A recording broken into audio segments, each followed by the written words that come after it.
सब मुल्कों से नेक है भारत, लेकिन जब नजदीक से देखा, सोच समझ कर ठीक से देखा, हमने नक्शे और ही पाए, बदले हुए सब तौर ही पाए। एक से एक की बात जुदा है, धर्म जुदा है, जात जुदा है। आपने जो कुछ हमको पढ़ाया, वो तो कहीं भी नजर न आया।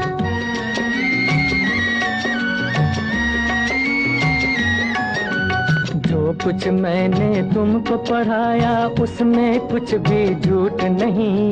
भाषा से भाषा न मिले तो इसका मतलब फूट नहीं। एक डाली पर रहकर जैसे फूल जुदा है, पात जुदा। बुरा नहीं गर यूं ही वतन में धर्म जुदा हो, जात जुदा अपने वतन में। वही है जब कुरान का कहना, जो है वेद पुराण का कहना। फिर ये शोर शराबा क्यों है, इतना खून खराबा क्यों है अपने वतन में। सदियों तक इस देश में बच्चों रही हुकूमत गैरों की। अभी तलक हम सबके मुंह पर धूल है उनके पैरों की। लड़वाओ और राज करो, ये उन लोगों की हिकमत थी। उन लोगों की चाल में आना हम लोगों की जिल्लत थी। ये जो बैर है एक दूजे से, ये जो फूट और रंजिश है, उन्हीं विदेशी आकाओं की सोची समझी बख्शिश है अपने वतन में। कुछ इंसान ब्राह्मण क्यों है, कुछ इंसान हरिजन क्यों है। एक इतनी इज्जत क्यों है, एक इतनी जिल्लत क्यों है।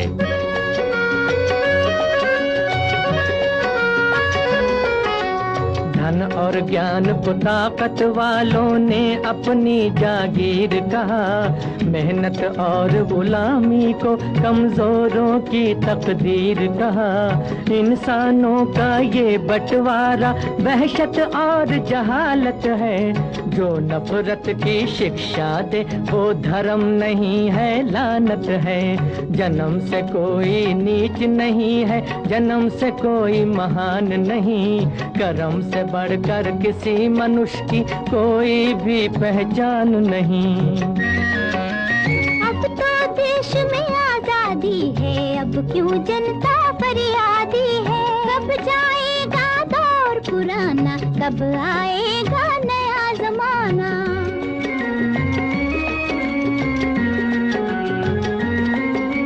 सदियों की भूख और बेकारी क्या एक दिन में जाएगी। इस उजड़े गुलशन पर रंगत आते आते आएगी। बच्चों, मैं तुम्हारे सवाल का जवाब अधूरा छोड़कर ही चला गया था। हाँ, तो सुनो अपने सवाल का जवाब। सदियों की भूख और बेकारी क्या एक दिन में जाएगी। इस उजड़े गुलशन पर रंगत आते आते आएगी। ये जो नए मंसूबे हैं और ये जो नई तामीरें हैं, आने वाले दौर की कुछ धुंधली धुंधली तस्वीरें हैं। तुम ही रंग भरोगे इनमें, तुम ही ने चमकाओगे। नवयुग आप नहीं आएगा, नवयुग आप नहीं आएगा, नवयुग को तुम लाओगे।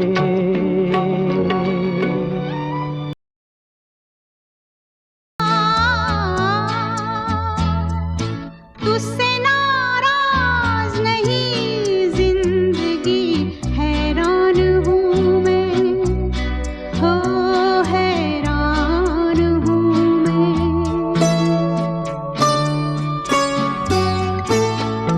तेरे मासूम सवालों से परेशान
पता किसके लिए आंखें तरस जाएंगी, जाने कब गुम हुआ कहाँ खोया, एक आंसू छुपा के रखा था, तुझसे नाराज नहीं जिंदगी, हैरान हूँ मैं, ओ हैरान हूँ मैं। तेरे मासूम सवालों से परेशान हूँ मैं, ओ परेशान हूँ मैं, परेशान हूँ मैं। Hello hello hello hello hello hello hello hello hello hello hello hello hello hello hello hello एक रोज जिंदगी hello hello hello hello hello hello hello hello hello hello hello hello hello hello hello. Good morning भाई, good morning जी। की हाल चाल जी? वधिया हो सारे? तंदुरुस्त हो? फैमिली वधिया एकदम? चलो बहुत वधिया जी, वधिया ही होना चाहिए जी।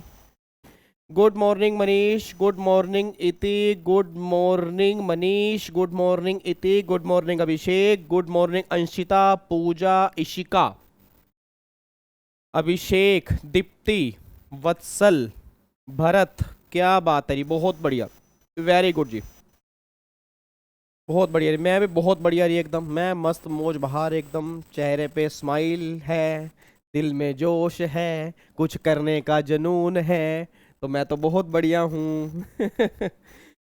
चलो जी, तो आओ जी अपनी क्लास स्टार्ट करते हैं जी। अच्छा, आज की जो क्लास है आपकी सेकंड लास्ट क्लास है जी, और एग्जीक्यूटिव वालों की ये लास्ट क्लास है। मतलब जो ये कस्टम है ना, एग्जीक्यूटिव वालों को अगली क्लास नहीं देखनी, आज उनका कस्टम खत्म हो जाएगा। तो जो बच्चे एग्जीक्यूटिव वाले कस्टम देख रहे हैं वो आज के बाद अगली क्लास जो होगी वो कस्टम की आपने नहीं देखनी, मैं क्लियर कर रहा हूँ, ठीक है। आज आपका खत्म हो जाएगा, नोट्स मैं आपके टेलीग्राम पे डाल दूंगा जी, ठीक है। आपके 71 पेज के नोट्स हैं, और जो प्रोफेशनल वाले बच्चे हैं उनके 203 पेज के नोट्स हैं। प्रोफेशनल वाले बच्चे कह रहे यार कल सर 100 पेज हमें करवा देंगे एक दिन के अंदर। नहीं नहीं नहीं नहीं, उसमें कम से कम 70-80 पेज में क्वेश्चंस हैं, वैल्यूएशन के क्वेश्चंस हैं जी, ठीक है जी। आपके ड्रॉबैक वाले क्वेश्चन हैं, बैगेज वाले क्वेश्चन है, तो मैंने क्वेश्चन बैंक आपका साथ में अटैच किया हुआ है। और जो एग्जीक्यूटिव वाले बच्चे हैं उनके जो क्वेश्चंस होंगे मैं वो टेलीग्राम पे अलग से डाल दूंगा, ठीक है। और अगर आप कहोगे वीडियो, तो मैं वीडियो क्लास भी उन क्वेश्चंस की डाल दूंगा आपकी, ठीक है जी। Sir please check your WhatsApp, मैंने कुछ सेंड किया है। चलो मैं चेक करता हूँ क्लास के बाद। सर 24 घंटे निकले ही ना बस, हाँ ठीक है, बस ऐसा करते हैं यहीं बैठे रहते हैं नालायक। अच्छा भाई साहब, बच्चा कह रहा है blue watch, oh my God, ये तो मैंने भी नहीं देखा आज। यार तुम कैसे कैसे मतलब कैसे ऑब्जर्व कर लेते हो इतना कुछ? मतलब मेरे को भी अभी पता लग रहा है कि भाई साहब ब्लू वॉच, ब्लू ये, ओ माय गॉड क्या बात है, आज तो पूरी जोड़ी बन रही है जी। चलो जी, आओ ये एक बार फटाफट से पहले भगवान जी की प्रार्थना कर लेते हैं, ठीक है। उसके बाद फिर अपनी क्लास स्टार्ट करेंगे जी। सारे बच्चे फटाफट से हाथ जोड़ लो जी, सारे बच्चे फटाफट से हाथ जोड़ लें। सेकंड लास्ट टाइम, कल हमने लास्ट क्लास में हाथ जोड़ने हैं। ओ माय गॉड, इतने महीनों का सफ़र, कल फाइनली हम उसको ऐसे पैक कर देंगे और फिर मिलेंगे आपके रिजल्ट के बाद। नहीं वैसे तो यूट्यूब पे भी मिलेंगे, गूगल मीट के ऊपर भी मिलेंगे, मतलब हाँ रेगुलर बैच वाली जर्नी हमारी कल फाइनली खत्म हो जाएगी, जो इतने महीनों से आप मुझे झेल रहे हो। मतलब डेली एक ही चौकटा आपको देखने को बार बार मिलता था, शुक्र है वो परा खत्म होगा, ठीक है। चलो खत्म भी होना चाहिए, देखो ना सिलेबस सही टाइम पे खत्म होना बहुत जरूरी है, क्योंकि रिवीजन भी तो करनी है ना, ठीक है जी। चलो जी, सारे बच्चे फटाफट से हाथ जोड़ लो। 1 2 3 स्टार्ट।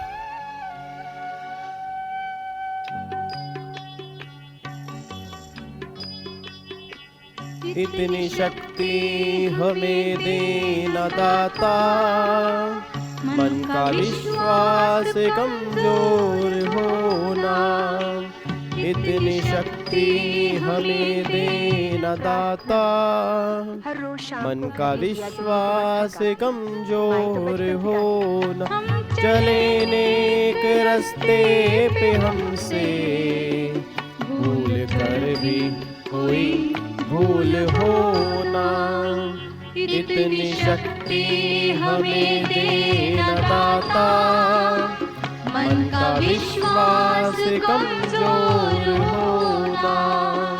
हम चले नेक रास्ते पे हमसे भूल कर भी कोई भूल होना।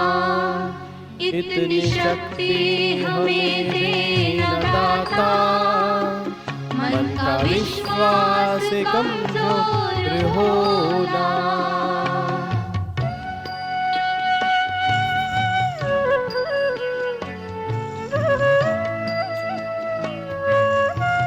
चलो जी, बहुत बढ़िया जी। प्रार्थना हमारी फाइनली कंप्लीट होती है जी। ठीक है जी सर, हम 16 मार्च से आपके साथ ही हैं। क्या बात है जी, बहुत बढ़िया। मैं भी आपके साथ ही हूँ 16 मार्च से, आप भी मेरे साथ ही हो 16 मार्च से। बताओ 16 मार्च लग रहा है, मतलब मार्च में हमारा बैच स्टार्ट हुआ था। अप्रैल, मई, जून, जुलाई, अगस्त, भाई साहब सितंबर, हाय राम, मतलब अप्रोक्सीमेट 6 महीने, आधा साल हमें हो गया यार। इतने में तो शादी हो जाती है आजकल, तो 3-4 महीने में प्यार हो जाता है, शादी हो जाती है बस। फिर हमें तो 6 महीने एक साथ हो गए यार, पता ही नहीं लगा 6 महीने का। भाई साहब क्या बात है यार, अप्रोक्सीमेट 6 महीने हो गया हमें। बड़ा लंबा टाइम गुजार लिया हमने। हमारा ब्रेकअप भी एक बार नहीं हुआ बीच में, देख लो, हमारा ब्रेकअप भी नहीं हुआ। पैचअप भी पैचअप चलता रहे, हमारा तो प्यार चलता रहे जी। चलो जी, एक बार और ही फटाफट से अपनी एक बार अब क्लास स्टार्ट कर लेते हैं। बातचीत करते हैं कम और काम करते हैं ज़्यादा। इधर देखो ध्यान से जी, इधर देखो ध्यान से। Sir today is my birthday, need your blessing. क्या बात है बच्चन साहब, हैप्पी बर्थडे। ऐश्वर्या जी को बर्थडे की बहुत बहुत शुभकामनाएं। बार बार दिन ये आए, बार बार दिल ये गाए, तुम जियो करोड़ों साल, ये हमारी है आरज़ू। Happy birthday to you, happy birthday to you, happy birthday to Aishwarya, happy birthday to you. Sorry Abhishek Bachchan ji, इन्होंने कहा था मुझे बर्थडे विश कर दो, मैंने कर दिया। चलो जी, इधर देखो ध्यान से। अच्छा, लास्ट क्लास में हमने अपना एक चैप्टर कंप्लीट कर लिया था जी, बैगेज वाला। मतलब बैगेज मतलब लगेज, इट मीन्स अगर आप बाहर से कोई भी सामान लेके आ रहे हो उस केस में क्या ट्रीटमेंट करेंगे, वो सारी बातें हमने कंप्लीट कर ली थी। कि अगर आप मतलब नेपाल, भूटान और म्यांमार को छोड़ के अगर किसी और कंट्री से आ रहे हो उस केस में क्या करना है, अगर नेपाल भूटान से आ रहे हो उस केस में क्या करना है, और लिमिट कितनी होगी, 50,000 की लिमिट कहाँ होगी, 15,000 रुपये की लिमिट कहाँ होगी, अनेक्स्चर 1 में कौन से आइटम होंगी, ड्यूटी का रेट क्या होगा, वो सारी की सारी बातें हम कल कंप्लीट कर चुके हैं। अब जो आज हमें टॉपिक स्टार्ट करना है ना, टॉपिक बिल्कुल छोटा सा है और बिल्कुल सिंपल टॉपिक है। टॉपिक हमारा है ड्यूटी ड्रॉबैक का जी। टॉपिक हमारा है ड्यूटी ड्रॉबैक। अब इस चैप्टर में ना टोटल 2 ही सेक्शन कवर होते हैं, एक तो सेक्शन 74 इसमें है और एक 75 इसमें है। टोटल मिला के 2 सेक्शन हमें कवर करने हैं, 74 और 75 कस्टम एक्ट 1962। अब बच्चा ये बात कहता है सर पहले तो हमें ये बताओ कि ड्यूटी ड्रॉबैक का मतलब क्या होता है, मतलब क्या होता है ड्यूटी ड्रॉबैक। अच्छा, आप में से कोई बच्चा मेरे को बताएगा भाई, अगर आपने कभी सुना हो ड्यूटी ड्रॉबैक का नाम, तो नाम से ही क्या लग रहा है, ड्यूटी ड्रॉबैक, तो नाम से क्या लग रहा है, कोशिश करो बताने की। ड्यूटी ड्रॉबैक, तो नाम से क्या फीलिंग आ रही है। ड्यूटी ड्रॉबैक का मतलब क्या होता है, ड्रॉबैक का मतलब होता है वापिस आना, और ड्यूटी का मतलब एक तरह का टैक्स हो गया। मतलब ड्यूटी ड्रॉबैक का मतलब क्या होता है कि ड्यूटी का वापिस आना, उसको हम ड्यूटी ड्रॉबैक बोलते हैं। अब बच्चा ये बात कहता है कि सर ड्यूटी ड्रॉबैक मतलब ड्यूटी का वापिस आना, तो गवर्नमेंट हमें ड्यूटी वापिस क्यों करेगी जी। भाई जब गवर्नमेंट को हमने टैक्स पे कर दिया तो गवर्नमेंट वो ड्यूटी हमें वापिस क्यों करेगी, क्या रीज़न होगा ड्यूटी ड्रॉबैक करने का, मैं आपको बताता हूँ। याद आ रहा है आपको, मैंने कहा था आईटीसी होता है, एक आईटीसी होता है, अगर आपको ध्यान आ रहा हो, एक होता है ना आईटीसी होता है। अब मैं थोड़ा सा अगर आपको रिकॉल करवाना चाहूँ तो आपने जीएसटी में ना एक कॉन्सेप्ट किया होगा, जिस कॉन्सेप्ट को हम बोलते थे जीरो रेटेड सप्लाई। एक बार मैं दोबारा बोलूंगा, जीएसटी में कॉन्सेप्ट हमने किया था, जीएसटी में कॉन्सेप्ट क्या था, जीरो रेटेड सप्लाई। सर ये जीरो रेटेड सप्लाई, ये तो नहीं सर, ये आपने कॉन्सेप्ट हमें कराया ही नहीं। जीरो रेटेड सप्लाई ये कौन सा कॉन्सेप्ट था, याद करो नालायकों, मैंने करवाया था। जीरो रेट सप्लाई का मतलब क्या होता है कि अगर आपने SEZ को सप्लाई की है या अगर आपने आगे एक्सपोर्ट किया होगा, तो मैंने कहा था कि जो भी आप GST पे करोगे ना उसका आप ITC क्लेम कर लोगे, फिर बाद में रिफंड क्लेम कर लोगे। तो एक बात मेरे को सोच के बताना, मेरा पूरी क्लास से क्वेश्चन है। अब गवर्नमेंट ने कहा विवेक एक बात मेरे को बताओ, जैसे मान लो ये तो आपका इंडिया है, ये आपका इंडिया है, और ये जो है ना ये आपका इंडिया नहीं है, फॉर एग्जाम्पल ये आपका आउटसाइड इंडिया है। अब ये तो आपका है इंडिया और ये मान लो आपका है आउटसाइड इंडिया। बहुत ध्यान से मेरी बात सुनना, बहुत ध्यान से। और मान लो फॉर एग्जांपल एक मिस्टर वीजी हैं, वो आपके इंडिया में रहते हैं जी, ये इंडिया में रहते हैं। अब मैं इंडिया में रहता हूँ तो मैंने क्या किया, एक सामान मैंने इंडिया से परचेस किया। अब अगर कोई सामान मैंने इंडिया से परचेस किया तो उस पर मैंने क्या पे किया होगा, GST मैंने पे किया होगा, कस्टम ड्यूटी मैंने पे नहीं की होगी। रीज़न क्योंकि वो डोमेस्टिक परचेस है। बट अगर मैंने बाहर से कोई भी सामान इंपोर्ट किया होगा, तो बाहर से कोई भी सामान अगर मैंने इंपोर्ट किया होगा तो मैंने क्या पे की होगी, बेसिक कस्टम ड्यूटी पे की होगी। और याद करो मैंने वैल्यूएशन के अंदर भी कहा था कि जब भी आप बाहर से कोई भी सामान इंपोर्ट करोगे तो बेसिक कस्टम ड्यूटी के साथ साथ उसमें IGST भी एप्लीकेबल होगा। तो इंपोर्ट पर मैंने क्या पे किया होगा, साथ में IGST पे किया होगा। मतलब अगर मैं डोमेस्टिक परचेस करूंगा तो ओनली मैंने GST पे किया होगा, और अगर मैंने आउटसाइड इंडिया से परचेस किया होगा तो बेसिक कस्टम ड्यूटी और मैंने IGST पे किया होगा। फिर मैंने क्या किया, इस सामान को परचेस करने के बाद ना इस सामान को मैंने आगे एक्सपोर्ट कर दिया। अब जैसे ही मैंने एक्सपोर्ट किया तो गवर्नमेंट ने क्या बोला, इस एक्सपोर्ट को हम क्या बोलते हैं, इसको बोलते हैं जीरो रेटेड सप्लाई। भाई ये सप्लाई तुम्हारी कौन सी है, ये सप्लाई तुम्हारी है जीरो रेटेड सप्लाई। अच्छा मेरा पूरी क्लास से क्वेश्चन है, जीरो रेटेड सप्लाई पर क्या फर्दर कोई टैक्स है? भाई अगर मेरी outward supply zero rated supply है तो क्या मुझे कोई भी टैक्स पे करना है? आंसर इज नो ना। और याद करो एक डायलॉग मैंने कहा था, वो सुभाष चंद्र बोस का एक डायलॉग था ना, अरे वो सुभाष चंद्र बोस का डायलॉग नहीं था, हेलो अंकल, अरे आप हाँ आपसे बोल रहा हूँ। वो डायलॉग क्या था सुभाष चंद्र बोस का, तुम मुझे, हाँ बिल्कुल सही, तुम मुझे आज़ादी दो मैं तुम्हें खून दूंगा। बहुत बढ़िया, वेरी गुड जी। सुभाष चंद्र बोस का एक डायलॉग था ना कि तुम मुझे आज़ादी दो मैं तुम्हें खून दूंगा। बच्चा कह रहा हो गया सर, डायलॉग ये था कि तुम मुझे खून दो मैं तुम्हें आज़ादी दूंगा। अब एक बात मेरे को सोच के बोलो, सुभाष चंद्र बोस ने कहा था कि तुम मुझे खून दोगे मैं तुम्हें आज़ादी दूंगा, और आपको मैंने कहा था कि GST वालों ने वो बात सुन ली। अब GST वालों ने कहा था कि अगर फर्दर सप्लाई टैक्सेबल होगी तब तो ITC आपको मिलेगा, अगर फर्दर सप्लाई टैक्सेबल नहीं होगी तो ITC आपको नहीं मिलेगा। मतलब खून का मतलब होता है GST, आज़ादी मीन्स ITC, और अगर आगे खून ही नहीं होगा तो मैंने कहा था पीछे की आज़ादी नहीं मिलेगी। बट एक बात सोच के बोलना, जीरो रेटेड सप्लाई वाले केस में क्या हमें आगे खून पे करना है? नहीं पे करना। खून क्यों नहीं पे करना? क्योंकि एक्सपोर्ट वाले केस में कोई भी टैक्स एप्लीकेबल नहीं होता। बट आगे खून नहीं है, मैंने फिर भी कहा था कि आपको आज़ादी मिल जाएगी, क्योंकि वैसे आज़ादी नहीं मिलती, but zero rated supply is the exception of main provision. मतलब मेन प्रोविजन में जो लिखा ना उसकी एक्सेप्शन थी। एक्सेप्शन मीन्स कि इस केस में आगे सप्लाई टैक्सेबल नहीं है, बट फिर भी गवर्नमेंट कह रही कि हम तुम्हें आज़ादी दे देंगे। अब आज़ादी का मतलब क्या है? आज़ादी का मतलब यह है कि जो तुमने ये वाला GST पे किया होगा इसका भी तुम ITC क्लेम कर लोगे। अरे जो तुमने ये वाला IGST पे किया होगा इसका भी तुम ITC क्लेम कर लोगे। मेरा पूरी क्लास से क्वेश्चन है, क्या कस्टम ड्यूटी का GST में कोई भी ITC मिलता है? मेरे को बताओ, जो हमने ITC वाला चैप्टर पढ़ा क्या वो GST के ITC का पढ़ा या कस्टम ड्यूटी की? ऑब्वियस सी बात है GST का ना। मतलब जो भी आपने GST पे किया होगा उसका आप ITC क्लेम कर लोगे, चाहे डोमेस्टिक परचेज पर हो चाहे इंटरनेशनल परचेज पर हो। तो मैंने ये वाला GST पे किया, इसका मेरे को ITC मिल गया। मैंने ये वाला IGST पे किया, इसका मुझे ITC मिल गया। अब गवर्नमेंट ने कहा विवेक भाई आगे तेरी सप्लाई तो टैक्सेबल ही नहीं है। बहुत ध्यान से मेरी बात सुनना जी, बहुत ध्यान से मेरी बात सुनना। अब गवर्नमेंट ने कहा विवेक भाई फर्दर सप्लाई तो तेरी टैक्सेबल ही नहीं है, और अगर फर्दर सप्लाई टैक्सेबल ही नहीं है तो इस ITC का तू करेगा क्या? तो फिर गवर्नमेंट ने कहा था तुम रिफंड के चैप्टर में इसका रिफंड क्लेम कर लो। तुम रिफंड के चैप्टर में इसका रिफंड क्लेम कर लो, रिफंड की एप्लीकेशन डाल दो, तो जो भी तुमने GST पे किया होगा उसका हम तुम्हें रिफंड अलाउड कर देंगे। मतलब इसका भी मेरे को रिफंड मिल जाएगा, इसका भी रिफंड मिल जाएगा। बट अब क्वेश्चन ये निकल के आ रहा है कि जो मैंने इंपोर्ट वाले केस में GST पे किया उसका मैंने ITC क्लेम किया, उसका मैंने रिफंड क्लेम कर लिया। बट अगर मान लो ऐसे ही मैंने कोई बेसिक कस्टम ड्यूटी पे किया उसका ट्रीटमेंट क्या होगा? भाई मेरा क्वेश्चन निकल कह रहे कि जो आपने बेसिक कस्टम ड्यूटी पे की उसका GST में तो ITC मिला ही नहीं, और अगर GST में ITC नहीं मिला तो इसका मुझे फायदा ही नहीं मिला, और अगर फायदा नहीं मिला मैं क्या करूंगा? अपनी कॉस्ट में ऐड करूंगा। और अगर कॉस्ट में ऐड करूंगा फिर एक्सपोर्ट करूंगा तो कहीं ना कहीं बर्डन जो है ना वो बाहर वाले की जेब पर आएगा और ये पर्सन इंडिया से सामान परचेज नहीं करेगा। अब बच्चा ये बात कहता है सर, मैंने कहा हाँ सर, फिर एक बात बताओ भाई, जो आपने जीएसटी पे किया उसका तो आपने आईटीसी क्लेम कर लिया, उसका रिफंड भी क्लेम कर लिया, बट जो आपने बेसिक कस्टम ड्यूटी पे की है उसका ट्रीटमेंट क्या होगा? उसी के लिए आज हम चैप्टर पढ़ने जा रहे हैं ड्यूटी ड्रॉबैक का।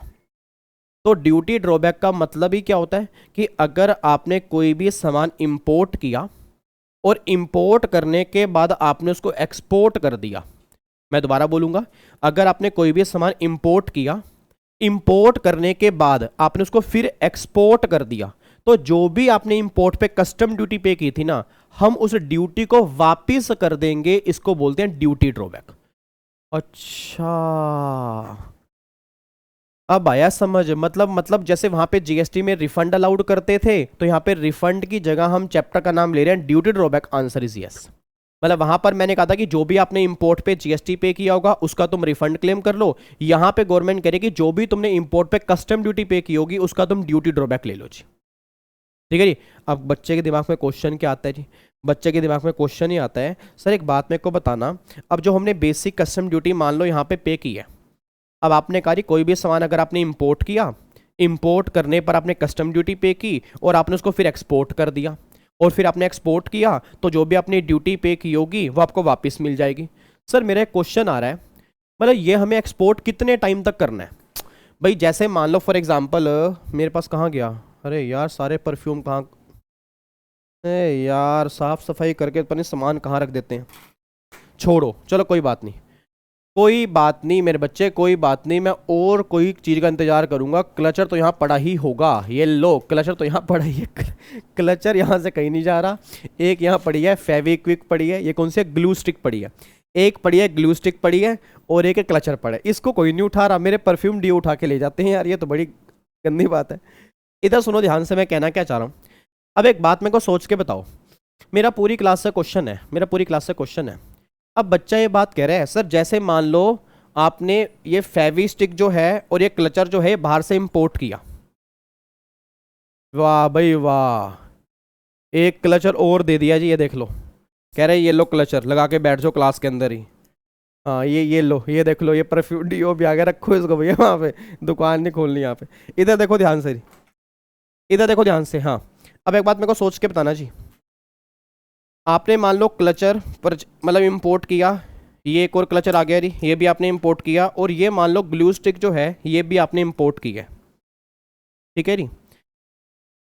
सर इसका आप क्या करते हो? मैं सारा दिन इसको लगा के बैठा रहता हूँ जी, सारा दिन इसको लगा के ही बैठता हूँ मैं। इसका आप क्या करते हो नालायक? इधर देखो ध्यान से। अब एक बात मेरे को सोच के बताओ जी, पेन कहाँ चला गया, ये रहा। अब एक बात मेरे को सोच के बताना, मान लो बाहर से क्लचर 1 मैंने इंपोर्ट किया, बाहर से क्लचर 2 मान लो मैंने इंपोर्ट किया, और बाहर से ना मान लो फेवी स्टिक जो है मान लो मैंने इंपोर्ट किया। ठीक है जी। अब बाहर से क्लचर 1 मैंने इंपोर्ट किया, क्लचर 2 मैंने इंपोर्ट किया, बाहर से मान लो मैंने फेवी स्टिक जो है ये वाली इंपोर्ट की है। अब मेरा पूरी क्लास का क्वेश्चन है, इस पर मैंने क्या पे किया होगा? इस पर मैंने आईजीएसटी पे किया होगा। अब बच्चा ये बात कहता है, सर जैसे आपने इंपोर्ट किया उस पर आपने आईजीएसटी पे किया। मैं कहा हाँ बिल्कुल सही बात है। सर फिर इसको आपने क्या कर दिया? एक्सपोर्ट कर दिया। मैं कह रही बिल्कुल सही बात है।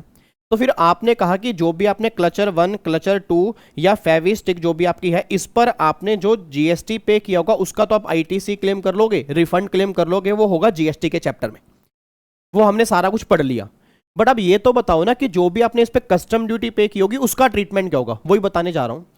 अब गवर्नमेंट कह रही विवेक, अगर आपने इस पर कस्टम ड्यूटी पे की है ना, तो जो भी तुमने इस पर कस्टम ड्यूटी पे की होगी उसको हम तुम्हें वापस कर देंगे, उसको बोलते हैं ड्यूटी ड्रॉबैक। तो बच्चे के दिमाग में क्वेश्चन ही आ रहा था, सर जो ये क्लचर आपने परचेज किया, ये इंपोर्ट किया, या ये फेवी स्टिक जो आपने इंपोर्ट की है, तो उसको कितने टाइम तक हमें एक्सपोर्ट करना है? मतलब क्या हम कभी भी एक्सपोर्ट कर सकते हैं जी? मतलब क्या हम ये कभी भी एक्सपोर्ट कर सकते हैं? मतलब 1 साल 2 साल 3 साल 4 साल 5 साल 6 साल 7 साल, मतलब हमने जो ये इंपोर्ट किया इसको अगर मान लो 6 साल के बाद अगर हम एक्सपोर्ट करें, तो जो 6 साल पहले हमने मान लो इंपोर्ट ड्यूटी पे की थी, तो क्या इसका ड्यूटी ड्रॉबैक मिल जाएगा? Answer is no. अब गवर्नमेंट ये बात करे विवेक कि जो भी है तूने सामान इंपोर्ट किया ना, जो भी है तूने सामान इंपोर्ट किया है, इसको एक्सपोर्ट करने की एक टाइम लिमिट होती है 2 साल, मतलब विद इन 2 ईयर। मैं दोबारा बोलूंगा, विद इन 2 ईयर इसको आपको एक्सपोर्ट करना पड़ेगा अगर आपको ड्यूटी ड्रॉबैक लेना है। अगर आपने 2 साल के अंदर अंदर इसको एक्सपोर्ट कर दिया, फिर तो जो आपने इंपोर्ट पे ड्यूटी पे की होगी वो वापस मिल जाएगी। अगर आपने विद इन 2 ईयर इसको एक्सपोर्ट नहीं किया तो जो भी आपने इंपोर्ट पे ड्यूटी पे की होगी वो वापस नहीं मिलेगी। बस ये बात ध्यान दो। अच्छा, मतलब एक टाइम लिमिट होती है इसकी। ओके, मतलब आप ये कहना चाह रहे हो कि विद इन 2 ईयर हमें एक्सपोर्ट करना पड़ेगा, तभी हम इंपोर्ट पे जो हमने ड्यूटी पे की है वो हमें वापस मिल पाएगी। Answer is yes. तो गवर्नमेंट क्या कहना चाह रही है कि भाई साहब जो भी आपने इंपोर्ट पे कस्टम ड्यूटी पे की, अगर वो आपको वापस लेनी है तो एक्सपोर्ट करना पड़ेगा विद इन 2 ईयर। चलो अच्छी बात है। अब बच्चा ये बात कहता है सर एक ना क्वेश्चन मेरे मन में और आ रहा है।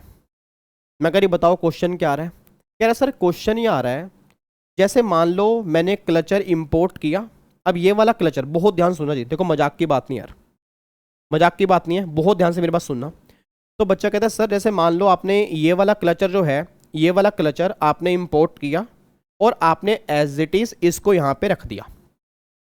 भाई ये वाला क्लचर आपने इंपोर्ट किया, आपने इंपोर्ट किया इंडिया में रख दिया। अब ये वाला क्लचर जो है आपने इसको इंपोर्ट किया और इसको ना आपने यूज किया। जैसे मान लो फॉर एग्जांपल मैंने अपने भाई साहब बालों में लगा लिया जी। अब अगर मान लो मैंने बालों में लगा लिया, इसको मैंने यूज करना स्टार्ट कर दिया। अब यूज किया मैंने 6 महीने यूज किया, 1 साल यूज किया, 1.5 साल यूज किया, 2 साल यूज किया। फिर मैंने कहा यार, मैंने कहा अब ना इसको ना मैं एक्सपोर्ट कर देता हूं। मतलब 1.5 साल के बाद 1.5 साल यूज किया, अब मैं इसको एक्सपोर्ट कर देता हूं। तो ये तो भी मैंने यूज नहीं किया, बट ये वाला मैंने यूज कर लिया। तो अगर ये वाला क्लचर मैंने बिना यूज किए एक्सपोर्ट कर दिया, हेलो अंकल इधर देखो ध्यान से, इधर देखो। अब अगर ये वाला क्लचर मैंने बिना यूज किए एक्सपोर्ट कर दिया तो इस केस में ट्रीटमेंट क्या होगा। अब ये वाला क्लचर मैंने इंडिया में यूज करने के बाद फिर एक्सपोर्ट किया, उसका ट्रीटमेंट क्या होगा। ऐसे ही मान लो फेविस्टिक है जी, ऐसे ही मान लो फेविस्टिक है। अब अगर ये फेविस्टिक है, अगर मैंने इसको मान लो फॉर एग्जांपल इसको यूज किया, इसको मैंने यूज किया इंडिया में और थोड़े टाइम यूज करने के बाद ना फिर मैंने कहा चल यार इसको ना एक्सपोर्ट कर देते हैं, फिर मैंने एक्सपोर्ट कर दिया। तो क्वेश्चन ही निकल के आ रहा है, आप मुझे आंसर दोगे। देखो अगर आप मुझे आंसर दोगे ना तो गेम खेलने का मजा आ जाएगा। अगर आप मुझे आंसर दोगे तो गेम खेलने का मजा आ जाएगा। सोच के बोलना, अगर कोई सामान मैंने इंपोर्ट किया, अगर कोई सामान मैंने इंपोर्ट किया और बिना यूज किए जैसे सामान आया था वैसे का वैसा ही अगर मैंने एक्सपोर्ट कर दिया, एक केस तो ये। दूसरा केस ये निकल के आ रहा है कि सामान मैंने इंपोर्ट किया, उसको इंडिया में यूज किया और यूज करने के बाद फिर मैंने एक्सपोर्ट किया। तो दोनों केस में क्या ड्यूटी ड्रॉबैक सेम मिलेगा या अलग अलग मिलेगा, पहले मेरे को ये बताओ। दोनों केस में ड्यूटी ड्रॉबैक सेम मिलेगा या अलग अलग मिलेगा, बस मेरे को ये क्लियर कर दो। बताओ जी, क्या दोनों केस में ड्यूटी ड्रॉबैक सेम मिलेगा या अलग अलग मिलेगा, मेरे को ये आंसर दो जी। मतलब जहां पर मैंने आया एज सच एक्सपोर्ट कर दिया उस केस में, या जहां पर यूज करने के बाद मैंने एक्सपोर्ट किया उस केस में, क्या ड्यूटी ड्रॉबैक सेम मिलेगा अलग मिलेगा। ऑब्वियस सी बात अलग मिलेगा। अच्छा किस केस में ज्यादा मिलेगा भाई, अगर मैं ड्यूटी ड्रॉबैक की बात करता हूं तो किस केस में ज्यादा है। मतलब अगर सामान आया एज सच मैंने एक्सपोर्ट कर दिया उस केस में ज्यादा है, या अगर सामान आया और यूज करने के बाद मैंने एक्सपोर्ट किया उस केस में ज्यादा है। बताओ जी किस केस में ज्यादा है जी, कोशिश करके बताओ जी किस केस में ज्यादा है। आपको ड्यूटी ड्रॉबैक जो है वो किस केस में ज्यादा मिलेगा। वेरी गुड, क्या बात है यार, मैं तो पहले ही कह रहा था कस्टम आप सबको आता है। मेरा तो मन करता था मैं कस्टम पढ़ाऊं ही ना आपको, सही बताऊं तो मेरे को पता था कस्टम सारा आपको आता है। देख लो सारे बच्चे सेम आंसर दे रहे हैं। बच्चा कह रहे हैं यार छोटी बच्ची हो क्या। भाई सिंपल सी बात है, आपने कोई सामान इंपोर्ट किया, आपने उसको एज इट इज एक्सपोर्ट कर दिया, तो उस केस में ड्यूटी ड्रॉबैक ज्यादा मिलना चाहिए। फिर अगर आपने इसको इंडिया में यूज किया और यूज करने के बाद एक्सपोर्ट किया उसमें कम मिलना चाहिए। ये आप ही कह रहे हो ना, मैं तो नहीं कह रहा। बस आप जो कह रहे हो वही बात यहां लॉ में लिखी हुई है। वही बात यहां लॉ में लिखी है कि अगर हम कोई सामान इंपोर्ट करते हैं, इंपोर्ट करने के बाद एज सच एक्सपोर्ट करते हैं, उस केस में ट्रीटमेंट क्या करना है। अगर हम कोई सामान इंपोर्ट करते हैं उसको इंडिया में यूज करते हैं, यूज करने के बाद अगर एक्सपोर्ट करते हैं उस केस में ट्रीटमेंट क्या होगा। ये सेकंड पॉइंट निकल के आ रहा है। अब तीसरा पॉइंट ना एक और भी है, तीसरा पॉइंट एक और भी है। तीसरा पॉइंट ये है ये एक सामान मैं लेकर आया, फॉर एग्जाम्पल जैसे मैं आपको एग्जाम्पल कैसे दूँ, मान लो ये हैंकी है जी। जैसे मान लो ये ना हैंकी है, ये हैंकी है, मान लो ये कपड़ा है, ये मान लो कपड़ा है, इसको ना आप कपड़ा मान लो, ये कपड़ा है, ठीक है। अब बाहर से क्या हुआ, ये बाहर से क्या हुआ, ये हैंकी आया बाहर से ना, मान लो ये हैंकी आया, इस हैंकी पर मैंने कस्टम ड्यूटी पे की और ये हैंकी एज इट इज मैंने एक्सपोर्ट कर दिया। भाई बाहर से ये हैंकी आया, इस हैंकी पर मैंने कस्टम ड्यूटी पे की और सेम हैंकी एज सच ऐसे का ऐसा ही मैंने एक्सपोर्ट कर दिया। और जब मैंने ऐसे का ऐसा ही हैंकी एक्सपोर्ट कर दिया तो गवर्नमेंट ने कहा जो भी तुमने कस्टम ड्यूटी पे की होगी उसका तुम डीबी के क्लेम कर लोगे। एक पॉइंट तो ये हो गया। फिर दूसरा पॉइंट ये निकल के आ रहा है, बाहर से ये हैंकी आया। अब बाहर से हैंकी आया ना, इस हैंकी को ना मैंने यूज कर लिया इंडिया में, इस हैंकी को इंडिया में मैंने यूज कर लिया। सर यूज करने का मतलब क्या है, मान लो हैंकी मैंने घर में यूज किया जी, मैं अपना इससे ये अपना पसीना पोंछने लग गया, अपना ये मतलब ये सारे हरकतें किया, मैंने इंडिया में यूज किया। मैं कहा चल भैया मैंने 6-7 महीने यूज कर लिया है, इसको ना अब मैं एक्सपोर्ट करूंगा। सेकंड पॉइंट ये निकल के आ गया। तीसरा पॉइंट ये निकल के आ रहा है कि ये हैंकी इंडिया में आया और इसको मैंने क्या किया, मैन्युफैक्चरिंग में यूज कर लिया। मैन्युफैक्चरिंग मतलब कि मैं कोई गुड्स बना रहा हूं, मैं कोई कपड़े से फैब्रिक से ना सामान बना रहा हूं, तो मेरे पास एक कॉन्ट्रैक्ट आया रणवीर सिंह का। तो रणवीर सिंह ने मेरे को कहा कि ना ये देखो नाक पोंछली। अरे तो नाक पोंछली का मतलब ये तो यूज ही होता है नालायक। क्या नाक पोंछने के लिए आप क्या शर्ट का यूज करते हो, मतलब ऐसे शर्ट उठा के नाक पोंछते हो ऐसे? हद हो गई। तो हैंकी का यूज ही क्या है, नाक पोंछने के लिए। हद हो गई, बच्चा कह रहा नाक पोंछ ली, नहीं इससे आंख पोंछूंगा, कान पोंछूंगा इससे। इधर देखो ध्यान से, कैसी बेकार की बातें करो, नाक पोंछ ली। अब एक बात मेरे को सोच के बताओ जी, अब सुनना ध्यान से मैं कहना क्या चाह रहा हूँ। तो मेरे पास ना रणवीर सिंह का एक कॉन्ट्रैक्ट आ गया। तो रणवीर सिंह ने कहा सर ना मेरी जैकेट बना दो, और जैकेट बना दो।